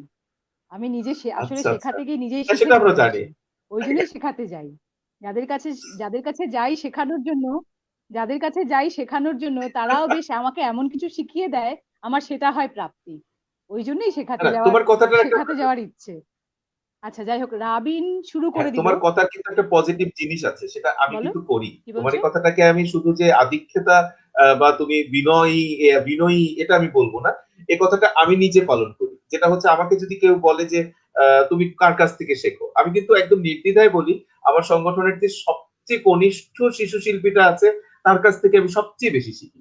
এবং আমার এই যে আমার পাঠশালার যে শিক্ষার্থীরা, ওরা আসে হয়তো আমার কাছে শিখতে, কিন্তু সত্যি কথা বলি, একদম প্রাণ ভরে বলি যে ওরাই আমাকে শিখিয়ে যায়। কারণ ওদের কাছ থেকে আমি অনেক অনেক কিছু শিখি। আচার আচরণ থেকে শুরু করে, বিনয় থেকে শুরু করে, এই ছোট বাচ্চাগুলো আসলে সবচেয়ে বেশি শিখায়। যাক দিদি, তোমার কথা শুনবো এবং তোমার কোন কবিতাটা শুনবো এবং কোন কবিতা শোনাবে তুমি আমাদের?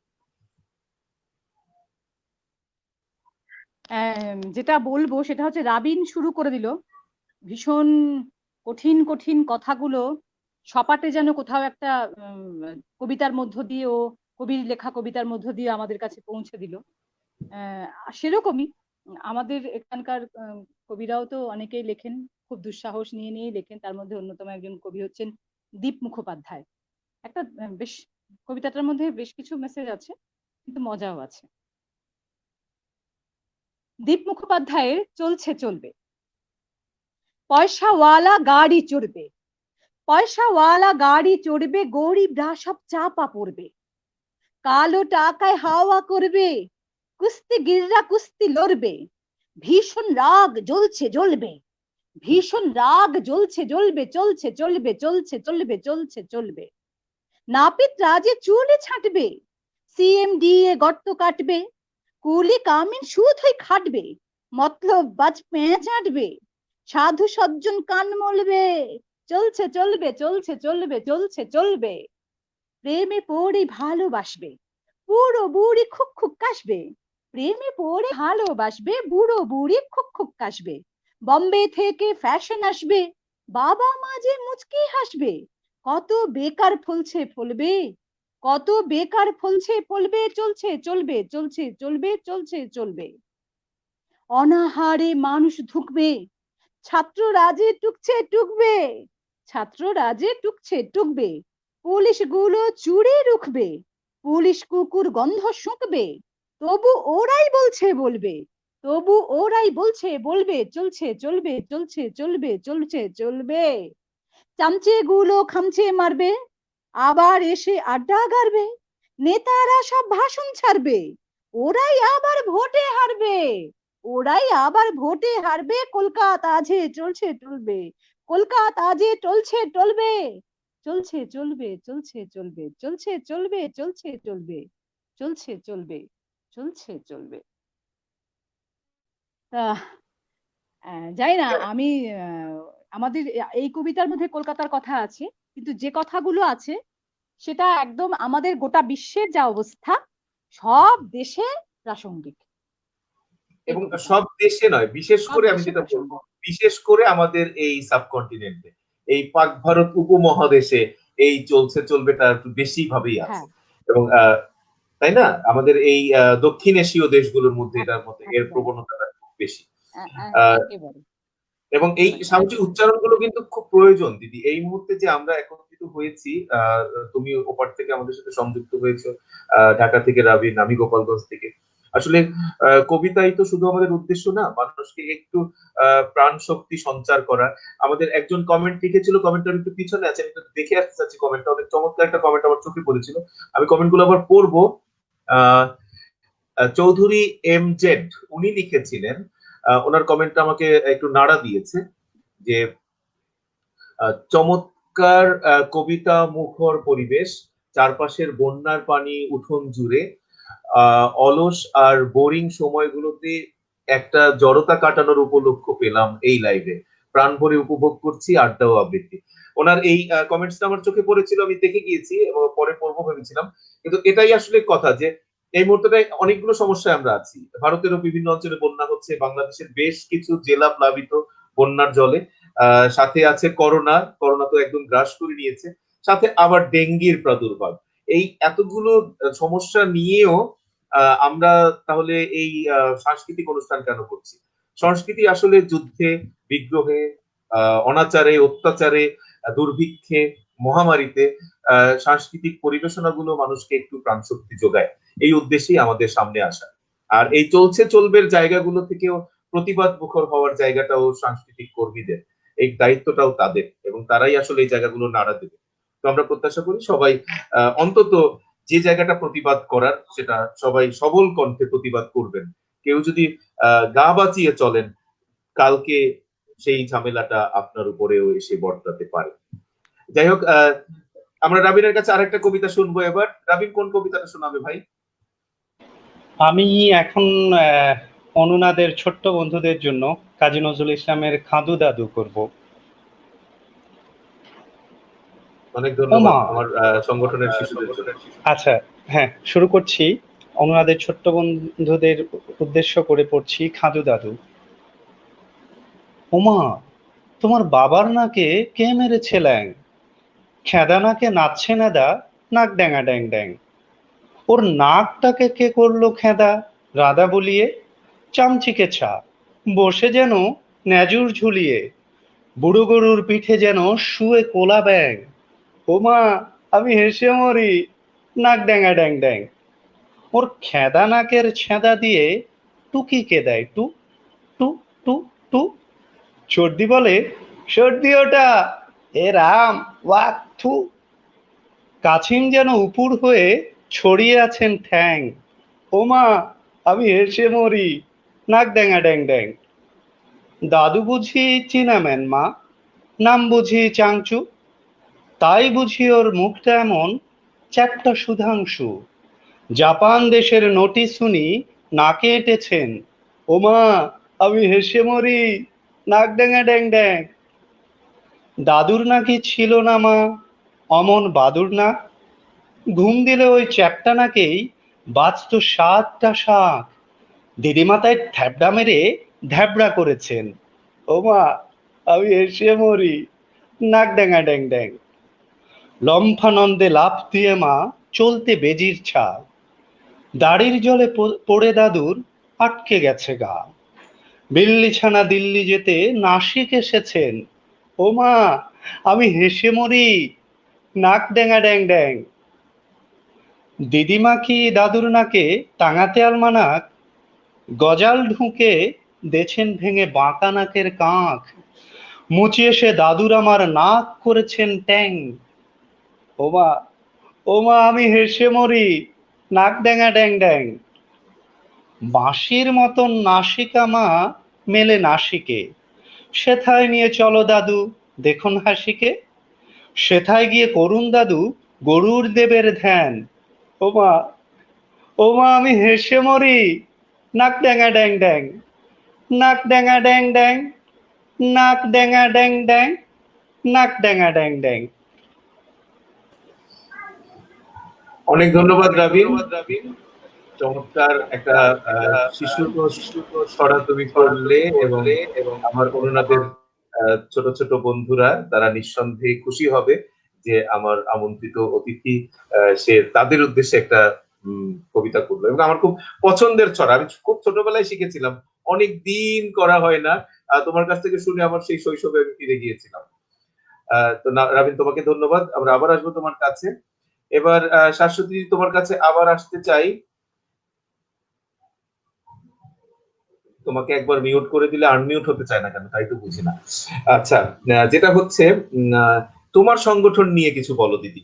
আমরা এপার বাংলার অনেকে তোমাকে চিনি, আমরা তোমার আবৃত্তি শুনি ইউটিউবে বলো বা অনলাইনে বলো, বিভিন্ন জায়গায়, বা তুমি যখনই যেখানে যাও এটা নিয়ে প্রতিবেদন হয়, আমরা সেগুলো পড়ি। আর তোমার সাথে পরিচয়ের পর থেকে তোমাকে সবসময় ফলো করি, যে তোমার কাছ থেকে যেহেতু প্রতিনিয়ত শিখি অনেক কিছু। তো তুমি এখন তোমার ওখানে কি কি করছো, তোমার বিশেষ করে তোমার সংগঠন নিয়ে কি করছো, আর কবিতা নিয়ে তোমার সামনে কি কি চিন্তা রয়েছে, একটু যদি আমাদের জানাও।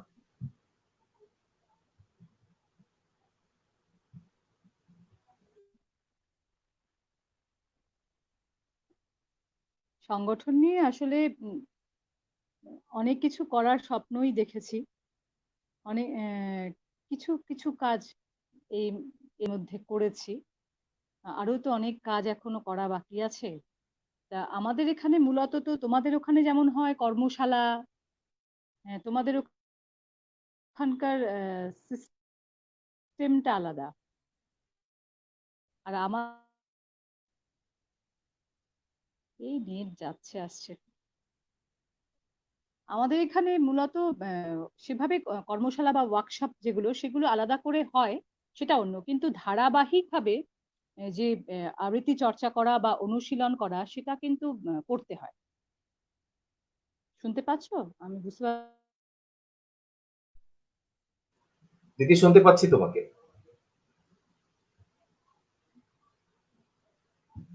কথা বলবো শুনতে তো পাচ্ছি। কেটে যাচ্ছে লাইন সবসময়। আচ্ছা, তা আমার কাছে ছেলেমেয়েরা সব চর্চা করে, নিয়মিত চর্চা করতে আসে তারা। আহ, আহ, যার ফলে তারা যখন চর্চা করে যেহেতু এটা পারফর্মিং আর্ট, আর প্রত্যেকে আমাদের এখানে যেটা ভাবে যে স্বাভাবিক কথা, মঞ্চ পারফর্মিং আর্ট মানেই একটা মঞ্চ, মানুষের কাছে পৌঁছানোর একটা খিদে, এটা সকলের মধ্যেই থাকে। ছোটবেলা থেকেই বাবা মায়েরাও সেই ভাবনা নিয়েই ছেলে মেয়েদের চর্চা করাতেই আসে, এবং আমরাও মনে করি যে মঞ্চেই আমরা শেষ কথাটুকু বলতে পারি।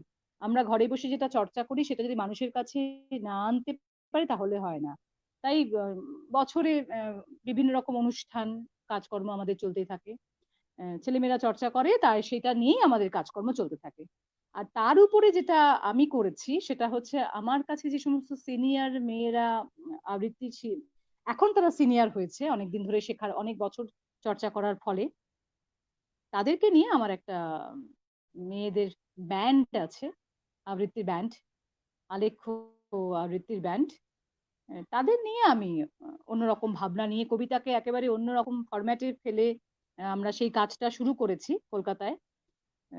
জানি না তোমরা সেটা জানো কিনা, কিন্তু আমাদের এখানে সেই কাজটা চলছে। হ্যাঁ, তুমি যে ব্যান্ডের কথা বললে সেই ব্যান্ডের কয়েকটা পরিবেশন আমি কিন্তু ইতিমধ্যে দেখেছি, তুমি অনলাইনে দিয়েছো কয়েকটা, তোমার ফেসবুকের টাইম লাইনেও দিয়েছো, সেখান থেকে আরে দেখতে কত পেয়েছি এবং ভালো লেগেছে। এবং সেটা আমার কাছে খুব ভালো লেগেছে যে আবৃত্তিরও ব্যান্ড হয় এবং সেখানে শুধু সংগঠন একটা ব্যান্ড হতে পারে। ঠিক আছে, এটা দেখে ভালো। তুমি যেটা বললে পারফর্মিং আর্ট হিসেবে আমি আবৃত্তি কিন্তু কিছুই আহ, তুমি কি শুনতে পাচ্ছ না আমাদের? আমরা কিন্তু তোমাকে শুনছি দিদি।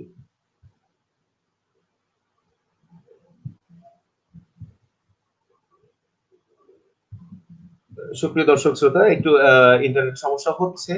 আমাদের সাথে অনেকে সংযুক্ত আছেন। দিদি আসতে আসতে আমি আবার একটু কয়েকটা কমেন্ট পড়ি। সবার কমেন্ট গুলো হয়তো পড়া সম্ভব হবে না, খুব অল্প সময় আমাদের হাতে আছে। দেখতে দেখতে আমরা দীর্ঘ 1 ঘন্টা 20 মিনিট আমরা প্রায় অতিক্রম করে ফেলেছি। যেটা অনুষ্ঠানের শুরুতে আমরা অফ অফ রেকর্ডে আমরা যে কথাগুলো বলছিলাম যে আসলে 1.5 ঘন্টা অনেক দীর্ঘ সময়, কিন্তু কখন কখন যেন 1.5 ঘন্টা সময় অতিবাহিত হয়ে গিয়েছে। তা সত্ত্বেও সবার কণ্ঠ মানে সবার কমেন্ট আমরা পড়তে পারবো না, এই জন্য দুঃখ প্রকাশ করছি। বরঞ্চ কয়েকটা পারফরমেন্স আমরা দেখে আসবো। ফারজানা সিরাজ শিলা লিখেছে, রাবিন ভাইয়াকে খুব ফ্রেশ লাগছে, জাগতিক সব থেকে সুন্দর হিমু লাগছে আমার ভাইয়াটাকে। আসলেই তাই, রাবিন কাজকে অনেক অনেক ফ্রেশ লাগছে। এবং এরকম একটা কমেন্ট আরো একজনের করেছিল, আমি চোখে পড়েছিল, মানে আমি এখন চোখের সামনে এই মুহূর্তে নেই, হয়তো সামনে আসলে আমরা পড়বো। উনি লিখেছিলেন যে রাবিনকে আসলে হিমুর মতো লাগছে না, জামাই হিমুর মতো লাগছে। কারণ অরিজিনাল যে ক্যারেক্টার হিমুর পাঞ্জাবি কখনো আয়রন করা থাকে না। এখন আর যেটা হচ্ছে যে আমাদের এই হিমুর পাঞ্জাবিটা ইস্ত্রি করা, এবং তার পাঞ্জাবি ইস্ত্রি করা তার ইস্ত্রি করে দিয়েছে, এই কারণে ইস্ত্রি করা বলে। আর অরিজিনাল যে হিমু, যে হিমুকে আমরা চিনি, হুমায়ুন আহমেদের বিখ্যাত ক্যারেক্টার, তার তো কোনো ইস্ত্রি নাই, তাই তার পাঞ্জাবিও ইস্ত্রি হয় না। যাই হোক, তো দিদির কবিতা শুনবো বলে অপেক্ষায় ছিলাম, কিন্তু দিদি লাইনে আসার চেষ্টা করছে, নেটওয়ার্কে খুব জ্বালাচ্ছে। দেখি দিদিকে পাওয়া যাবে, পাওয়া গেলেই দিদির কণ্ঠে কবিতা শুনবো। আহ, দিদি কিন্তু গুনগুন করে গান গাচ্ছে, সেটা কিন্তু আমরা শুনতে পাচ্ছি। হ্যাঁ দিদি, তোমাকে পাওয়া গিয়েছে। আমরা আসলে রাবিনের পাঞ্জাবি নিয়ে কথা বলছিলাম। একজন আমাদের দর্শক শ্রোতা রাবিনের পাঞ্জাবি দেখে বলেছে তাকে হিমু হিমু লাগছে। আর একজন বলেছে হিমু লাগছে না, জামাই হিমু লাগছে। কারণ অরিজিনাল যে হুমায়ুন আহমেদের ক্যারেক্টার হিমু, তার স্ত্রী নাই। না, তার রাবিন রাবিন তো রাবিন রাবিন তো বসন্তের রঙে নিজেকে রাঙিয়ে বসেছে। আমি রাবিনকে একটা কথা একসময় বলেছিলাম পলির উদ্দেশ্যে, যে পলি, যদি আমি মেয়ে হতাম তাহলে রাবিনকে আর তোমার হতে দিতাম না। আহ, তো আমি রাবিনের উপর ক্রাশ দিয়েছিলাম। তো পলিও আবার কিছুক্ষণ আগে কমেন্ট লিখে গিয়েছে যে প্রদ্যোৎ মানে সেই অনুষ্ঠানে কিছু হাসাহাসির ব্যাপার থাকবে। না আসলে পলি, আসলে যে জিনিসটা হচ্ছে, হাসি জীবনে অনেক কিছু, হাসলে অক্সিজেন সরবরাহ শরীরে বেশি হয় এবং প্রাণবন্ত থাকা যায়। এই আমাদের দিদির মতন, যে সারা জীবন বোধহয় উনি কতদিন ধরে এই 17-18 বছর বয়সে আটকে আছেন আমরা জানি না, এবং সেটার পিছনে কারণটাই হচ্ছে তার হাসি খুশি এই মুখটা। কারণ দিদিকে কেউ বয়স জিজ্ঞেসও করবে না।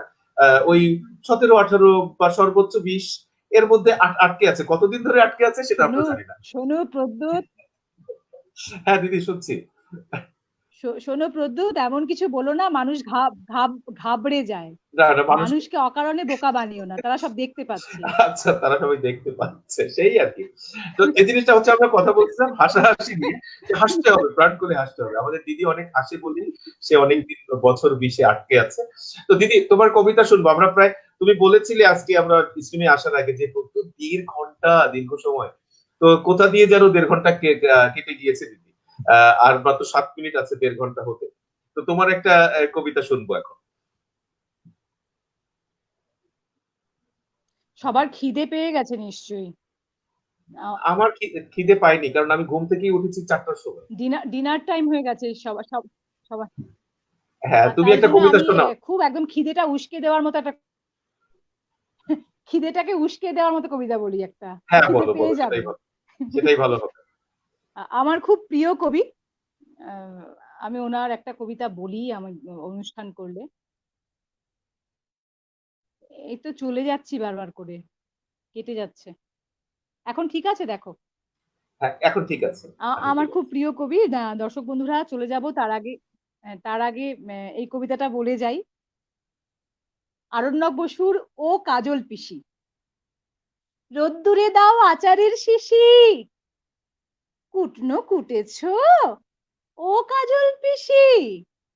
ডুমো ডুমো আলু, চাকা চাকা মূলো, ঝুড়িতে রাঙালু, সাজানো ওগুলো। লাল শাকটুকু কুটে ধুয়ে ফেলো, গরম মশলা বাটা হয়ে গেল। ডাল ফোড়নেতে খিদে দিল সারা, লেবুর গন্ধে বাড়ি মাতোয়ারা। ফুটন্ত ভাত, গন্ধে গোকুল, থালাগুলো সাজা ও ছোট বকুল। ভাতের চুরোর এক পাশে তাজা, পোটাটো চিপস না, ও আলু ভাজা। নিম ও বেগুনে অরুচিকে ভোল, কচি পটলের জিরে বাটা ঝোল। কুচো চিংড়ি ও কুমড়ো ছক্কা, ঝিঙে পোস্তর স্বাদেই অক্কা।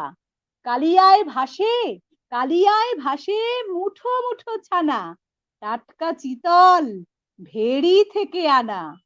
সবুজ চাটনি, সবুজ চাটনি, কাঁচা আমফালি, এ বাড়ি ও বাড়ি বাটি চালাচালি। আম ও দুধের কি যে মেশামিশি, আর একটু দই ও কাজল পিসি। শেষ পাতে এসো কাজু সন্দেশ, আজও হাত শুকি, খাওয়া কবে শেষ। আজও হাত শুকি, খাওয়া কবে শেষ। বাংলাদেশে গেলে এরকম হয়, প্রস্তে প্রস্তে খাওয়া, মানে সে যে কি সাংঘাতিক অত্যাচার খাওয়া নিয়ে। আমি তাই খাওয়া দিয়েই শেষ করব, করব ভেবেই রেখেছিলাম। হ্যাঁ দিদি, যেটা হয়েছে, তোমাকে গোপালগঞ্জে নিমন্ত্রণ রইলো, করোনা কাল শেষ হয়ে গেলেই গোপালগঞ্জে এনে তোমাকে একবার আমরা অত্যাচার করব। জানি না কতখানি খাওয়ায় অত্যাচার করতে পারবো, কিন্তু আমাদের গোপালগঞ্জে অন্তত আর কিছু থাক না থাক, আমাদের যে খাবারগুলো আমরা পাই, শাক সবজি মাছ এবং মাংস, যেগুলো এখানে সরবরাহ হয়, সবগুলো ফ্রেশ। এই একটা জায়গায় আমরা বেশ স্বাচ্ছন্দ্য বোধ করি। আমি দীর্ঘদিন, তুমি জানো যে আমি রাজধানীতে ছিলাম দীর্ঘ প্রায় 22 বছর। তো সম্প্রতিকালে যখন আমি গোপালগঞ্জে আসি, এখানে এসে একটা জিনিস খুব ভালো লেগেছে, সেটা হচ্ছে এখানের খাবারটা টাটকা, একদম ফার্ম থেকে সরাসরি চলে আসে বাজারে এবং ঘরের পাশ থেকেই পাই। তো তোমাকে এই তোমার তুমি আসলে সত্যি সত্যি, আমি এতক্ষণ কিন্তু ফিল করিনি যে আমি আজকে দুপুরে খাইনি। তো তোমার এই খাবারের বর্ণনা শুনে আমার পেটের মধ্যে সত্যি সত্যি একটা মোচড় দিয়ে উঠেছে। তো মনে হচ্ছে যে তোমার এই পিসির খাবারের বর্ণনা এবং ও আমাদের পলি কিন্তু তোমাকে একটা কমেন্ট লিখেছে। আমি দর্শক শ্রোতাদের কাছে বিনয়ের সাথে ক্ষমা চেয়ে নিচ্ছি যে সবার কমেন্ট পড়তে পারবো না। পলি একটা চমৎকার কমেন্ট লিখেছে যে দিদি, দিদিকে আবার আমরা হারালাম যাওয়ার আগ মুহূর্তে। সুইট 16। হ্যাঁ সত্যি পলি, তোমার কথাই সত্যি। রাবিন, তোমার কাছ থেকে আর একটা কবিতা আমরা শুনবো। তোমার কাছ থেকে আরেকটা কবিতা শুনবো, তারপরে আজকে আস্তে আস্তে আমরা বাড়ির দিকে রওনা দিব। কারণ দিদি আমাদেরকে খাওয়ার লোভ লাগিয়ে দিয়েছে এবং ক্ষুধা পেয়ে গিয়েছে। তোমার একটা কবিতা শুনবো, তারপরে অল্প কিছু তোমাদের কথা শুনেই আমরা আজকের অনুষ্ঠান শেষ করবো। তুমি যেহেতু বাড়ি যাওয়ার কথা বলছিলে, আমি আমার শেষ ওই হয়ে গেছে। আমি বাড়ি ফেরার গল্প দিয়ে আজকে শেষ করব। আজকে অন্তর্জাল এত বেশি জ্বালাতন করেছে আমাদের যে যে কবিতাগুলো প্রিপারেশন ছিল সবগুলো আসলে করার সুযোগ হয়ে ওঠেনি আমাদের। যতটুকু হয়েছে এর মধ্যেও তাও যে অন্তত অনুষ্ঠানটি শেষ পর্যন্ত এসেছে এত জ্বালাতনের মধ্যেও। তো আমি শেষ যে কবিতাটি পরিবেশন করব আহমেদ শিবলুরি আরেকটি কবিতা, ফেরা। বাড়ির প্রতি আমাদের সবারই একটা, যেটা নারীর টান বলি আমরা, নারীর টান নয় নারীর টান, তো সেই টানটা আমাদের সবারই থাকে। আমরা শহরবাসী হই জীবনের প্রয়োজনে, জীবিকার তাগিদে। তো সেই টান নিয়ে লেখা কবিতা, ফেরা। যেখানে এখনো সকাল হলেই রাখালেরা যায় মাঠে, যেখানে এখনো লাজুক বধূর ঘোমটা দৃশ্য ঘাটে, সেখানে আমার বোকা গ্রামখানে, সেইখানেতে বাড়ি। শহরের প্রেম দিয়েছে ভুলায়ে, তাই তো দিয়েছি আড়ি। সন্ধ্যা সেখানে ঝিঁঝিদের ডাকে, শেয়ালের ডাকে রাত্রি, মোরগের ডাকে ভোর হলে আসে উদিত আলোর যাত্রী। আশা ছিল মনে মনে, প্রেম করিব তোমার সনে, তোমাহি নিয়ে ঘর বাঁধিব গহীন বালু চরে, গহীন বালু চরে, গহীন বালু চরে। কথা ছিল সিঁদুর রাঙা ঢাকাই শাড়ি আর শাঁখারি বাজারের শাঁখা কিনে ফিরে যাব একদিন। স্নো পাউডার, লিপস্টিক আরো গোপন সদাই কেনা হলে ফিরে যাব, বাড়ি ফিরে যাব। অচেনা লোকের শহর ছেড়ে যাব চেনা লোকেদের ভিড়ে, সেই যে ছেড়েছি গ্রাম, ফেরা হয়নি কতকাল। শহরবাসী আজ, দাড়ি চুলে সফেদ উকি ঝুঁকি। আজকাল আজকাল খুব ভেতর থেকে কেউ ইশারা দেয়, ডাকে হাতছানি দিয়ে। আহ, জিয়ল মাছ আর নোনা ইলিশের ঘ্রাণ, আউশ চালের মুড়ি, খেজুর রসের ক্ষীর, পাটিসাপটা পিঠা। আহ, বাড়ি যাব, বাড়ি, বাড়ি যেতে চাই। যেখানে অপেক্ষা করে আছে বুড়ো বট গাছ, অপেক্ষা করে থাকে নৌকার মাঝি, ডুব সাঁতারের দিঘি, শূন্য শুনশান দুপুরের ঘাট, জলমগ্ন হিজলের ডাল, শৈশবের স্মৃতির মৌনতা নিয়ে একলা তাল গাছ, দোয়েলের শীষ, ডাহুকের ডাক। আমাকে ডাকছে মেঘ, পূব দিগন্ত কালো হয়ে ধেয়ে আসা মেঘ। শ্রাবণের ঝড় ঝড়, আশ্বিনের প্রবল ঝড় বৃষ্টি আমায় ডাকছে। ঘাসের ডগায় শীতল জলের স্পর্শ আমায় ডাকছে। বহুকাল রুগ্ন আমি, চিকিৎসা দেবে আমায়। ডাকছে থানকুনি পাতা, সবুজ ঘাসের রস, জাতিবেলের শরবত, কাগজি লেবুর ঘ্রাণ। আমাকে ডাকছে অবিরাম একটি মাঠ, অজস্র স্মৃতির বিকেল ঘুমিয়ে আছে যেখানে, আমাকে ডাকছে কোষা নৌকার গলুয়ে অপেক্ষমান বৈঠা, মাছ ধরার পোলো, জাল, বড়শি আর ছিপ। আমাকে ডাকছে কেঁচো, বল্লা, লাল পিঁপড়ের দল। খুব ভেতর থেকে, খুব খুব ভেতর থেকে কেউ ডাকছে, দুটি চঞ্চল চোখ, হরিণী নয়না এক জোড়া চোখ আমাকে ডাকছে। বাড়ি যাব, বাড়ি, বাড়ি যেতে চাই। পড়ছিলাম আহমেদ শিপলুর কবিতা ফেরা। খুবই চমৎকার কবিতা, এবং তোমার কবিতা শুনতে শুনতে কিছু জায়গায় স্পর্শ করে গেল শৈশবটা যাদের গ্রামে কেটেছে। আমার শৈশবটা গ্রামে ওভাবে কাটেনি, কিন্তু আমাদের শৈশব গুলোই আসলে শহরগুলোই অনেকটা গ্রামের মতন ছিল। তো সেই পরিবেশে যারা বড় হয়ে ওঠা, আর যাদের গ্রামের সাথে নারীর বন্ধন রয়েছে, আর কিছু না হোক বিভিন্ন অকেশনে যারা গ্রামে গিয়েছে, সেই মানুষগুলো অন্তত এই তোমার চমৎকার কবিতাটার মধ্যে যে বর্ণনাগুলো ছিল সে জায়গাগুলো থেকে ঘুরে এসেছে সবাই। এবং বাড়ি যাওয়ার, আসলে আমি নিজেই সেই বাড়ি যাওয়ার যে তাগিদটা অনুভব করেছিলাম বলেই দীর্ঘদিন রাজধানীতে বাস করে হলেও এখন মফস্বলে চলে এসেছি। এবং আমার আরো একটা স্বপ্ন আছে যে আমি হয়তো এখানে আর 10 বছর থাকবো সর্বোচ্চ, যদি বেঁচে থাকি, করোনা দেবী যদি আমাকে রক্ষা করে আর কি। তাহলে এর পরবর্তী সময়ে আমার গ্রামের বাড়ি যেটা, আমি সেখানে গিয়ে একটা ছোট্ট ঘর বানাবো, সেখানে গিয়ে আমি জীবনের শেষ সময়টুকু কাটাবো। তো অনেক ভালো করেছো। আর আহমেদ শিপলুকে আমার হয়ে একটা ধন্যবাদ পৌঁছে দিও। যদিও সে ফেসবুকে আমার সাথে কানেক্টেড, আমার খুব প্রিয় একজন কবি সে, এবং প্রিয় লেখক সে, কিন্তু ওনাকে ওইভাবে কখনো প্রশংসা করা হয়নি। আজকে তার কবিতা তোমার কণ্ঠে শুনে আমি ওনার আরো বেশি ভক্ত হয়ে গেলাম। আর তোমার কতটা ভক্ত আছি সেটা তো তুমি জানোই। আমরা দিদির কাছে যাব। দিদি, আমরা দেখতে দেখতে অনুষ্ঠানের প্রায় শেষ পর্যায়ে, মানে শেষ পর্যায়ে চলে এসেছি। তুমি প্রথমেই বলেছিলে যে 90 মিনিট খুব দীর্ঘ সময়, কিন্তু এখনো তৃষ্ণা মিটলো না, অনেক তৃষ্ণা রয়ে গেল। আসলে তুমি এমনই একজন মানুষ, আর তুমি এমনই গুণী একজন শিল্পী, যে তোমার কথা শুনতে, তোমার কবিতা শুনতে শুনতে অনেক দীর্ঘ সময় পার করে দেয়া যায়। আর রাবিনও আজকে আমাদেরকে যথেষ্ট চমৎকার, যথেষ্ট যথেষ্ট বলবো না, খুব বেশি ভালো আবৃত্তি করেছে রাবিন। এবং আমি অনেক মুগ্ধতা মানে আমার মধ্যে ছিল যে ও খুব চমৎকার, যদিও সে খুব দুষ্ট সেটা বোঝা যায় না। আমার সাথে মানে আমরা যখন কলকাতায় একটা প্রোগ্রামে গিয়েছিলাম, এক হোটেলে যখন রাতে ছিলাম, একই রুমে ছিলাম, ওই দিন আমি বুঝতে পেরেছি যে ও কি পরিমাণে দুষ্ট একটা ছেলে। তো যাই হোক, তো দাদা তোমার তুমি মাইক একটু বলে নাও যে, তুমি একটু বলে নাও যে হোটেলে আমরা একসাথে ছিলাম, কিন্তু আমরা সবাই শেয়ার করেছিলাম, আরো অনেকে ছিল। আচ্ছা। হ্যাঁ, অনেকে ছিল, আমরা 10 জন একসাথে ছিলাম। কিন্তু দেখা গেছে কি যে সবার আলাদা আলাদা রুম থাকলেও সবাই এক রুমে এসে আড্ডা দিয়েছি সে সারা রাত।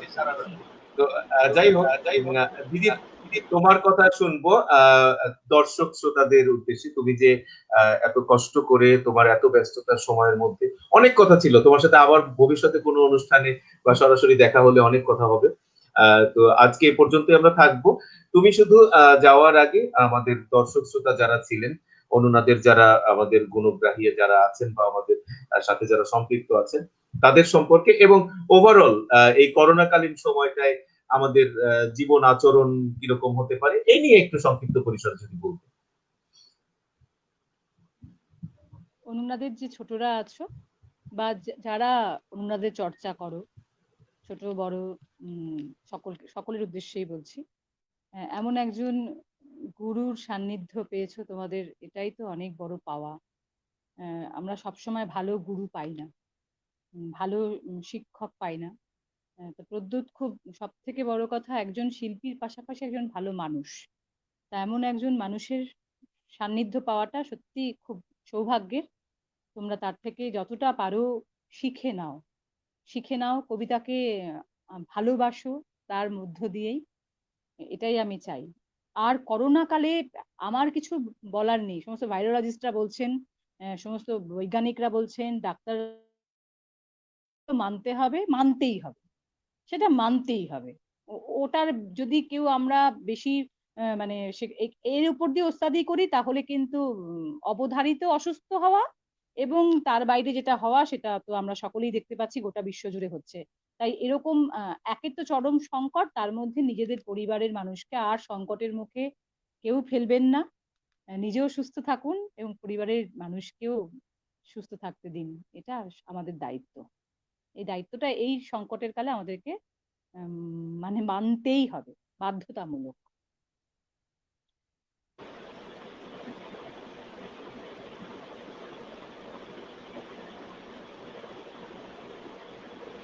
দাদা, তুমি নিজেকে আনমিউট করে নাও। হ্যাঁ, এবার ঘটনাটা ঘটেছে। বারবার তোমাকে মিউট করতে করতে এবার নিজেকেই আমি হয়েছে কি একটু সমস্যা যে ইন্টারনেটের কিছু জ্বালাতনের কারণে যে মিউট না করে নিলে সাউন্ডটা একো হচ্ছে এবং ভাইব্রেট করছে। তো রাবিন, তোমার কাছ থেকে আমরা কিছু শুনবো, একটু অল্প কথা শুনবো, যেটা হচ্ছে তুমি নিজে করোনা সার্ভাইভার, করোনাকে ফাইট করে এবং একটা জায়গায় এসে এবং আমি অনেক করোনা রোগীর সাথে কথা বলে যেটা শুনেছি যে তারা একটাই উইশ করে যে কোনো শত্রুরও যেন এই রোগটা না হয়। তো সেই অবস্থান থেকে তুমি করোনাকে তো দেখেছো, করোনার সাথে তুমি রীতিমতো সংগ্রাম করেছো, যুদ্ধ করেছো। তুমি একটু দর্শক শ্রোতাদের উদ্দেশ্যে একটু যদি বলতে যে আসলে আমাদের কি করা উচিত এই মুহূর্তে। যেটা বলছিলে দাদা, দিদিও যেটা বলছিলেন, স্বাস্থ্যবিধি তো আমাদের মেনে চলতেই হবে। এর বাইরে যে কাজগুলো আমরা করতে পারি নিজেদেরকে প্রস্তুত রাখার জন্য, কারণ আমাদের দেশের স্বাস্থ্যসেবার অবস্থা আমরা জানি, ওই জায়গা থেকে খুব বেশি ভরসা না করে আমরা নিজেদেরকে কিভাবে রক্ষা করতে পারি সেই জায়গাগুলো ফোকাস করে আমরা নিজে যেটা করেছি এবং যেই কাজগুলো করার কারণে আমার মনে হয়েছে যে খুব অল্পতে সেরে গিয়েছে আমরা আসলে। যদিও এই অল্পতে সেরে যাওয়ার পরেও বলবো যে নিজের শত্রুরও যেন এই রোগটা না হয়। যে সাফারিংটা গিয়েছে হওয়ার পরের সময়টুকুতে বিশেষ করে, এমনকি রিকভার করার পরের সময়ও শারীরিক দুর্বলতা এবং অন্য অনুষঙ্গগুলো মিলিয়ে শরীরের যে অবস্থা ছিল সেই জায়গা থেকে বলবো যে নিজের শত্রুরা যেন এই রোগটা না হয়। তারপরে যে কাজগুলো আমাদেরকে রক্ষা করেছে মনে হচ্ছে সেটা হলো নিয়মিত অবশ্যই সবাই ঘরে গরম জলের ভাপ নেবেন এবং গরম পানি খাওয়ার চেষ্টা করবেন। গরম পানিটা মশলা পানি, খুব কমন মশলা যেগুলো আমাদের ঘরে থাকে, দারচিনি, এলাচ, তারপরে তেজপাতা, লবঙ্গ, আদা, এই 5টা মশলা একসাথে পানিতে দিয়ে জাস্ট পানিটাকে আধা ঘন্টার মতো ফুটিয়ে তারপর ওই পানিটা পান করা, এবং সম্ভব হলে দিনে একবার বা দুবার ওই পানিতে একটু লবণ মিশিয়ে গড়গড়া করা। এই কাজগুলো করলে যেটা হয়, যেহেতু ডাক্তাররা বলছেন যে করোনা প্রথমে আমাদের গলায় এসে এটা এই আমাদেরকে আক্রান্ত করে, ওই জায়গা থেকে গলায় ইনফেকশন হওয়ার সুযোগটা কমে যায় এবং গলা থেকে সেটা ফুসফুসে যাওয়ার সুযোগটাও কমে যায় এই কাজগুলো যদি নিয়মিত ঘরে করা যায়। আমরা মার্চ থেকেই এই কাজগুলো ঘরে নিয়মিত করছিলাম, সে কারণে হয়তো অত সিরিয়াসলি আমাদেরকে করোনা আক্রান্ত করতে পারেনি। আক্রান্ত করলেও আমরা খুব অল্পতে হয়তো কাটিয়ে উঠতে পেরেছি, আমাদের এমনকি হাসপাতালের সাপোর্টও প্রয়োজন পড়েনি। এবং মানসিকভাবে চাঙ্গা থাকার জন্য, যেমন আমরা কবিতায় নিজেদের আশ্রয় খুঁজে নিয়ে মানসিকভাবে চাঙ্গা থাকার চেষ্টা করেছি, তেমনি ভাবে সবাইকে বলবো, যেহেতু সবাই গৃহবন্দী আছেন এবং কাজের সুযোগগুলো সীমিত, তাই ঘরে কিভাবে সময়টা একটু আনন্দদায়ক করে নেওয়া যায় সেই জায়গাটায় ফোকাস করা, মানসিক ভাবে সব সময় প্রফুল্ল থাকার চেষ্টা করা, এই কাজগুলো করতে পারলে নিজেকে প্রিপেয়ার্ড রাখা যাবে আসলে। অনেক ধন্যবাদ রাবিন। তুমি যেহেতু নিজে করোনা সার্ভাইভ করেছো এবং সেজন্য তোমার কথাগুলো সবাই হয়তো খুব পজিটিভ নিবে। আমরা আসলে মুখ দিয়ে বলে যাই, দিদিও যে কথা উল্লেখ করলো যে ডাক্তাররা প্রতিনিয়ত বলছে, স্বাস্থ্য বিভাগ থেকে বলছে, সরকারের দিক থেকে দিক নির্দেশনা রয়েছে, তা সত্ত্বেও কিন্তু রাস্তাঘাটে বের হলে কিন্তু মনেই হয় না যে আমাদের দেশে এত মারাত্মক কোনো একটা বিপর্যয় চলছে। সেটা বাংলাদেশ বলি আর ওপার বাংলা বলি বা ইন্ডিয়া বলি, এই দুই জায়গাটায় সাধারণ মানুষের মধ্যে আসলে সাধারণ জায়গাগুলো, মানে কমন মানুষের মধ্যেই কমন সেন্সের অভাবটা খুব বেশি, এবং আমরাও নিজেরাও অহেতুক প্রয়োজন ছাড়া ঘরের বাইরে বের হবার যে টেন্ডেন্সিটা, এটা কিন্তু আর একটা মানুষকে ক্ষতিগ্রস্ত করছে। যাই হোক, আমরা সবাই ভালো থাকার জায়গাগুলোতে চেষ্টা করব। সুপ্রিয় দর্শক শ্রোতা, এতক্ষণ আমাদের সাথে আজকে অন্তর্জালে অনুনাদের পঞ্চম পর্বে উপস্থিত ছিলেন ভারতের প্রখ্যাত, আসলে প্রখ্যাত বললে ভুল হবে, যার তুলনা সে শুধু নিজেই। আমি কখনোই কিছু মানুষকে অন্য মানুষের সাথে তুলনা করে আমরা একটা মানদণ্ডে দাঁড় করিয়ে দেই। আবার কিছু মানুষ থাকে যাদের জন্য আসলে কোনো মানদণ্ড তৈরি হয়নি। সেরকম একজন মানুষ, সেরকম একজন গুণী আবৃত্তি শিল্পী, এবং আমার ব্যক্তিগতভাবে আমার খুব প্রিয়, এবং আজকে আমাদের সাথে যে রাবিন ছিল, রাবিনেরও খুব প্রিয়, এবং আমার মতো যারা আছে অনেক তার ভক্ত অনুরাগী রয়েছে বাংলাদেশে, এবং আমার এবং আমাদের সবার প্রিয় শাশ্বতী গুহ, উনি আজকে তার এত ব্যস্ততার মাঝেও আমাদেরকে সময় দিয়েছেন অনুনাদ আবৃত্তির পাঠশালা এবং অনুনাদ সংস্কৃতির পাঠশালার আয়োজিত এই অন্তর্জালে অনুনাদ অনুষ্ঠানে। যদিও আজকের অনুষ্ঠানটা টোটালটা জুড়েই, সমগ্রটা জুড়েই ইন্টারনেট আমাদেরকে যথেষ্ট জ্বালিয়েছে, তারপরেও যে আমরা আজকে একটা জায়গায় এসে পৌঁছাতে পেরেছি, এবং দেখতে দেখতে 1.5 ঘন্টার অনুষ্ঠান 1.5-2 ঘন্টা হয়ে যাচ্ছে, এবং আমি সেজন্য দিদির কাছে ক্ষমা চেয়ে নিচ্ছি। দিদি, আসলে তোমার ব্যস্ত সময়ের মধ্যেও তুমি, আমরা তোমার অনেক বেশিটা সময় নিয়ে ফেললাম, আর তারপরে তুমি শেষের যে কবিতাটা করলে, সেই কবিতা আমাদের ক্ষুধা অনেক বাড়িয়ে দিয়েছে। ডাইনিং টেবিল ডাকছে সবাইকে। আর রাবিন, তোমাকে অশেষ অশেষ ধন্যবাদ যে তুমি কেবলই করোনা থেকে উঠে এসেছো এবং শরীর যথেষ্ট অসুস্থতা সত্ত্বেও আমাদেরকে সময় দিয়েছো। ভালো থাকবে, এবং দিদি তোমার জন্য অনেক অনেক শুভকামনা, অনেক ভালোবাসা। করোনাকালীন সময় পার হয়ে গেলেই গোপালগঞ্জে এনে তোমাকে একদিন খাওয়ার অত্যাচার করা যায় কিনা সেটা আমরা মানে চেষ্টা করব, আর তুমি আমাদের সাথে থাকবে। সুপ্রিয় দর্শক শ্রোতা, আপনারা ভালো থাকবেন, সুস্থ থাকবেন, সবার জন্য অনেক অনেক ভালোবাসা, এবং মন চাঙ্গা রাখবেন। এই মন চাঙ্গা রাখার জন্য সংস্কৃতিকে ধারণ করবেন। সংস্কৃতি বাদ দিলে আমাদের অস্তিত্ব থাকে না, আর এই মুহূর্তটায় সাংস্কৃতিক কর্মকাণ্ড আপনাকে প্রেরণা যোগাবে। সবাই ভালো থাকবেন, সবার সুস্বাস্থ্য কামনা করে আজকের মতো শেষ করছি। আগামী পর্বে দেখা হবে শুক্রবার এরকম আর 2 জন বিশেষ অতিথিদের নিয়ে, এবং সোমবার গুলোতে ছোট্ট বন্ধুদের নিয়ে আমাদের সাপ্তাহিক দুটি আয়োজন, এবং আমরা এর পাশাপাশি বুধবারে আমরা শুরু করেছি অন্তর্জালে অনুনাদ অডিও লাইভ, যেখানে আমরা একটু ভৌতিক পরিবেশেই রেডিওর একটা টেস্ট দেওয়ার জন্য আমরা আবার 3টা লাইভ সপ্তাহে করছি। আপনারা আমাদের সাথে থাকবেন, ভালো থাকবেন, সুস্থ থাকবেন। শুভরাত্রি।